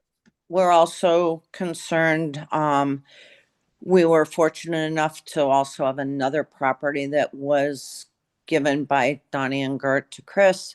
We were able to subdivide that so that our daughter is currently in the process of building a house, and our son owns the other half of 3 Rosebud that we subdivided, and that's going to be her home. Yep. So we're also speaking, I'm not speaking for her, but that is going to be her primary home. And that's what we're trying to have, we're trying to protect all that at the same time. Yeah. Have you ever looked at the use chart for RC2? I have. It's pretty scary. It's actually not even. Not as scary as CN and the monstrosities being built at 2A and 2B Forest. Okay, but, okay. That's But experiential. but what's allowed under zoning is getting built today because of what the costs are. In the old days, you had this crazy underlying zoning, but nobody was ever taking advantage of it because that was a different era. Okay. If the whole island was RC in 1968, 1975, it would have just No, it wouldn't have mattered because there was no one thinking about this. And no one was doing that. Just what happened out at 3M subdivision. We changed it to R10, but that was all RC2, but the lots are huge. That's because where that- that's where we live. I understand because that's why I'm bringing it up. Yep. Because that got protected from subdivision by R10. But this area here is more of the commercial mix area. You can't make this all residential. I mean, then we're not doing our job to protect mixed use because we need that on people's personal property. That's what we need to go back to another version of that, which went on for decades. So I think that, you know, what you said is, I understand what you feel. It's like what you said about Amelia Drive, but Amelia Drive is commercial, and, you know, it was laid out a long time ago in the late 80s. Right, but CN is commercial also. I know, but it's mixed commercial and lighter use than what RC allows. Go ahead. Yeah. Okay, I think at this No, point, we would like to ask that 3 Forest be excluded from whatever it is you're proposing. We have considered subdivision. We're not really ready or in the need to do that, but this may force our hand. Well, Deb, if I may ask a question of you and of Richard Owen, then Campbell wanted to say something too, is what about R5 just for your lots? I mean, that keeps your minimum lot size. It keeps your residential flavor that you want. I think it's the same front- frontage issue. What? I think it's the same frontage issue. You don't, R5 won't work for you guys? Oh, we have actually 300 feet of frontage because we are on Rosebud and Forest. So frontage isn't the major issue For us. for us. That's Oh. 2 different properties. No, it's one Okay, so property. just speaking for your property, maybe R5 Our would, property has 150-foot frontage on Forest and 150 frontage on Rosebud. yeah. it's We're on the corner, So. give would or we- take a foot or two. I don't have the dimensions in front of me. So if we went with R5 for your property, you'd be residential like you like, we would, Well, Chris? Yeah. I don't think Just we're have willing to a commit quick, to that now because basically our property's probably worth more, CN, and it sort of forces us to just sell out and walk away from that lot, not the island. Because you don't want to be stuck in a neighborhood with single family house on one lot and whatever on the other. And I know there are some other people who are owners or family members in that, but they're not online to speak about it. So I'm not going to speak for them. so are you saying that if everything around you goes to CN, even though R5 would kind of get what you say you want, you would like to keep your options open because of the way the neighborhood would go? Yes. Okay. I just have a quick Yeah. ask Go here. ahead. Um, Campbell. Because Rich was saying that he has 40 feet of frontage, and I'm recalling that, was it 9 Eel Point Road, or, you know, it was a narrow shell driveway. I know you remember the property. It's on the right-hand side, sort of across from the Christian Scientist Church, but where, so it had a narrow drive, and they made a cul-de-sac of 37.5 feet to create frontage through some, I remember asking about it, and it was some kind of obscure You're something talking or about other. Nantucket Road. Matticat Road. Yeah, All right, sorry. I know what Eel you're talking Point. about. Where was I? No. Okay, on Matticat It's Road. okay. And so I'm just wondering if there is any way that that idea might be applied to, creating a curve-like thing for his property to make the 40 feet work. So that's all I I'm think the asking. 40 thing has nothing to do with 40. It's because of how much land he has when it's spent. Okay, RC2 has a 40-foot frontage. Everything else is 50 or more. Right, but on So his property that he's speaking of, he only has the 40 feet. I understand. What right? I'm getting at is it's just a way that got separated. It didn't have any extra. So we couldn't make it be 50 feet and just have the same size lots. Like, you know what I mean? Like he's run out of No, frontage. I get Can that. I can just, Yeah. answer? Is Yeah, that okay? just Can I go ahead. Go ahead. Campbell, of course, he could come in with a subdivision plan and provide frontage for other lots. I think his issue is This the is too timing is complex for him limited for to this. get someone under contract and to do Yeah, that design work right. and get it submitted to the planning board all before town meeting. so then pulling the property seems like the easiest thing this evening. Amen. In 2011, there was a plan and it was approved for a cul-de-sac at the end of Rosebud.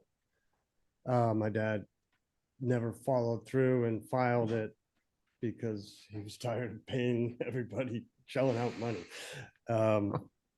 So I'm unfortunately the one that's gonna try to do that. But the increase in frontage will affect that whole design. And Yes, that's an issue that I have. I understand. I was trying to say that, but I couldn't say it the right way. It isn't that. It's the way those lots are set up. It's almost set up for 40 in each one. Yeah. And it's like we're changing the lot size by going to a zoning district that requires 50, even though the lots are the same size. I understand. It's saying 5,000 square foot lots. So, okay, this is a difficult conversation to have, Richard. When we have these with families that have all this generational property and there's all these changes, and it looks like we're trying to ruin your life or ruin your sister's life or ruin somebody's life. And we're not trying to do anything. It's just that you can't just leave it in this free for all forever. We've gotten rid of all of it almost. And this is there's no bad outcome here, in my opinion.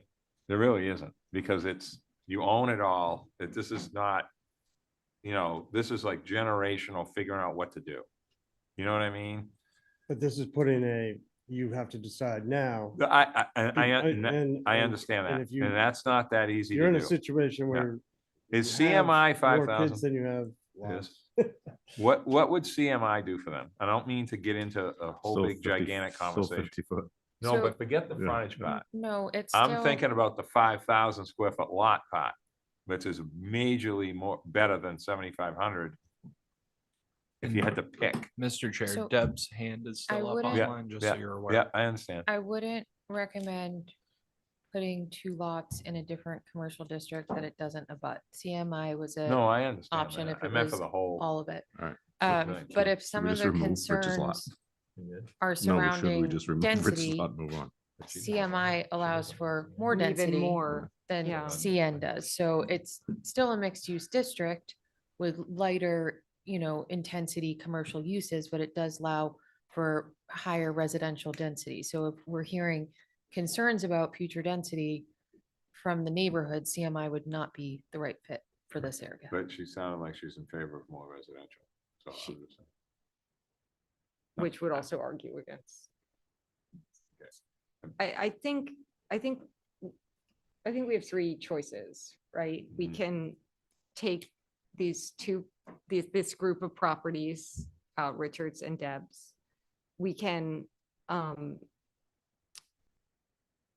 or we could take, just say we're not going to do anything now and maybe take another crack at it, because part of the problem is that this neighborhood needs to coalesce around a direction, This is like right? This Pinecrest. neighborhood will change. I've driven through the neighborhood, like you're going to change it. You still want your kids to live there, and you're concerned about what is going to be surrounding you and your kids. And if that's going to even be the neighborhood you want. We have concern about Old South Road in general. You know, when we change the zoning, these properties are going to turn over. We're going to have more of what we have on the corner there. And I just have questions of if that, you know, we're in the middle of a master plan. We have a strong statement from the community saying that we want, you know, smarter, be more careful about where we put the growth. We want less density. And if we have growth, it's got to be for year-round families. This is a big parcel of land. I just think we have to be really careful and really precious with every big parcel of land that we're rezoning. And I know that the group has been careful and precious, and they're conscious that RC2 isn't anything goes, but it's also like, it's not necessarily going to change that much until we actually decide what it's going to be. So I do think doing nothing for everything is something that the board should consider. And I also support taking these properties out if we're going to go forward with CN. But I don't know what people think about doing I want to nothing. go to Deb after this. I think I'm leaning to doing nothing at the moment, but Deb, you know, your hand is still up, so come back to us. Sorry. She's there. I'm back. I put it down because somebody thought I wanted to talk and I didn't at that point. Oh. I'm sorry. I'm just trying to be fair. I'm sorry. I'm just not watching the screen. That's okay. I was here. We were Okay. here. Okay, so I have a feeling this is going to happen. There's not a good answer with these type situations that come up every other year. Okay, and they want, you know, I know what they want. They want it to just stay the way it is, but they don't want the stuff that they don't want that's allowed. That's kind of what is how this works. So we have to find a way for them to get what they want, keep what they have without it changing too much, but at the same time, you have to think about what could happen that if it's sold and it's still in that zoning district. So I think we need to find a way to continue this or table it for now, unless Deb wants to move forward with CN in her part and we take Richards out, right? Is that what we were talking about, Joe? I believe that's what we're talking I think that's what we were saying, the first part. Megan and I are brainstorming some Good. ideas over here that may work. So Help. rather than try Yeah. to work this out at the table tonight, Yeah, why don't we continue to the continue ninth. to the 9th? Yep. And that'll give us some time to I mean, this is, think through our. can't idea let and this talk to the turn into property owners. Pinecrest and Egan Lane. This has to be a little easier than that, you know? So, Does that work for you, Rich? To come back in a few weeks, is that what you're Yeah, kind of meet with them, kind of come up with a plan. Yep. And again, it's like, I'm not trying to make 5 lots to make 10 houses. right, but But right now, I can make 4 houses right now, as yeah, is.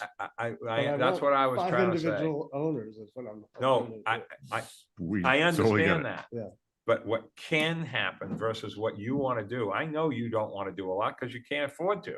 Like you got to spend $1 million a house. Yeah. What I'm saying is the leaving our seat as it is, just thinking everything's great, like we did Yeah, in I the '80s, is not the answer. I know, because if I sell it, you don't know what's A coming. lot can happen. And when you're seeing, and when your sister's seeing, when everybody that is talking about this, you're seeing full build out for everything now, for whatever they're building, because that's today's way of doing things, because it takes so much work and cost to do it. You also- That's why you're seeing it. So what you're trying to do is stay old, at the same time be with what we want to happen in the future, Yeah. but to prevent what we don't want to happen. But you're just saying, I just want my kids to have these lots and build a house. I understand that too, Yeah. but it's kind of like Kinda you why I gotta pay taxes you all gotta those years have on it. yeah, but you gotta have both be able to happen. Okay. Maybe you should consider a community land trust. I'm serious. It could fund the construction of the houses and you would own the houses. Yeah, You know? the other thing to look at is that there are 1, 2, 3, 4, 5 of those lots in that area have already been cut up to what they are going to be cut up. Or at least it's on a plan in place. So on the we're GIS not plan, talking it's about 5 that lots. whole neighborhood anymore, really. You know, so in other words, they already got their plan in, so they're ahead of the game. So are you fine with continuing until I'm- February 9th and then meeting with staff and then coming back? Yeah, and trying to get, if Yeah. I need to buy some time to get the plans approved. Yeah. if Well, possible. if not, I mean, then we can pull your lots. You know what I Yeah. mean? We have options, but I think having a conversation with them Yeah, and then we can just kind of move on Okay. and if I come back to talk about this another day. okay. And come up with a plan so all you guys are in agreement. I feel like some people are here right now not really kind of truly understand what could happen. Yeah. And Well, so I I mean, think some- that, Every sibling's different. I Yeah. mean, But You know, I have a So- sister with 2 kids. She has 2 lots. She doesn't need to hey, cut it up. I'm in the same boat, kid. You know? And So Ms. everyone's different. Go back to Deb. Okay, okay. Thank you, Rich. Thank Deb. you. Come back to us, Deb. Thank you. We're here. Okay. Do you want I- to, anything else, or do you want to just motion to continue? Her- I- Oh, your hand was still up, so that's why. Right.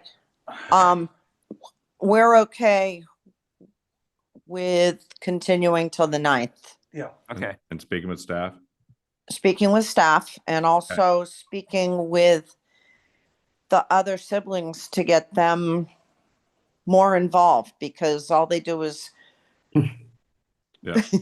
complain about what's going to happen instead of letting you know how they feel. So, like I said, I can't speak for other people. I won't speak for other people.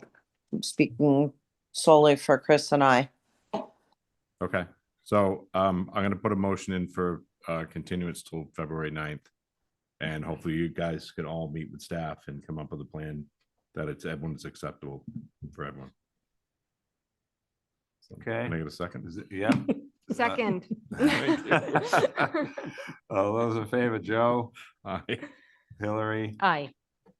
John, Aye. chair votes aye. Thank you. Sorry, Mr. Acting Chair. Okay, no, that was fine. I'm gonna put in a motion. It was like you were putting in a ticket. or That's- something. Okay, and the other 2 articles are continued. Or are we, what are we doing? Well, those are continued to the 9th too, Already right? did the- I know we already did it, but I just want to make sure that. I'm Yep. Right, okay. So Monday, we'll only now have 2 articles to discuss on Monday if town offices are open. That meeting has changed to Zoom only. We're expecting a really bad snowstorm on Sunday, so. So in- if the town's closed, we can't have a meeting on Zoom? Why is that? It's Like, what difference does it make?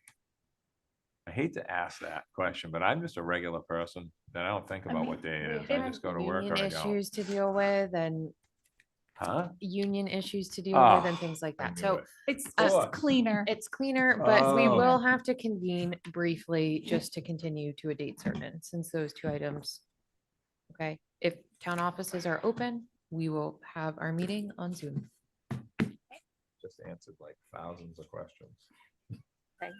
So motion to adjourn? We deserve a snow day too, Nat. Come on. Okay, Zoom is a snow day. I will in my second opinion. Hillary's motion. I made a motion to adjourn. The second, All those in favor, Hillary, Aye. Joe, aye. John, Aye. chair votes aye. Thank you, everyone in the public. Thank you, everyone in Thank the you. public. Thank you, staff. Thank you, Campbell. Where'd you go? She left. Oh,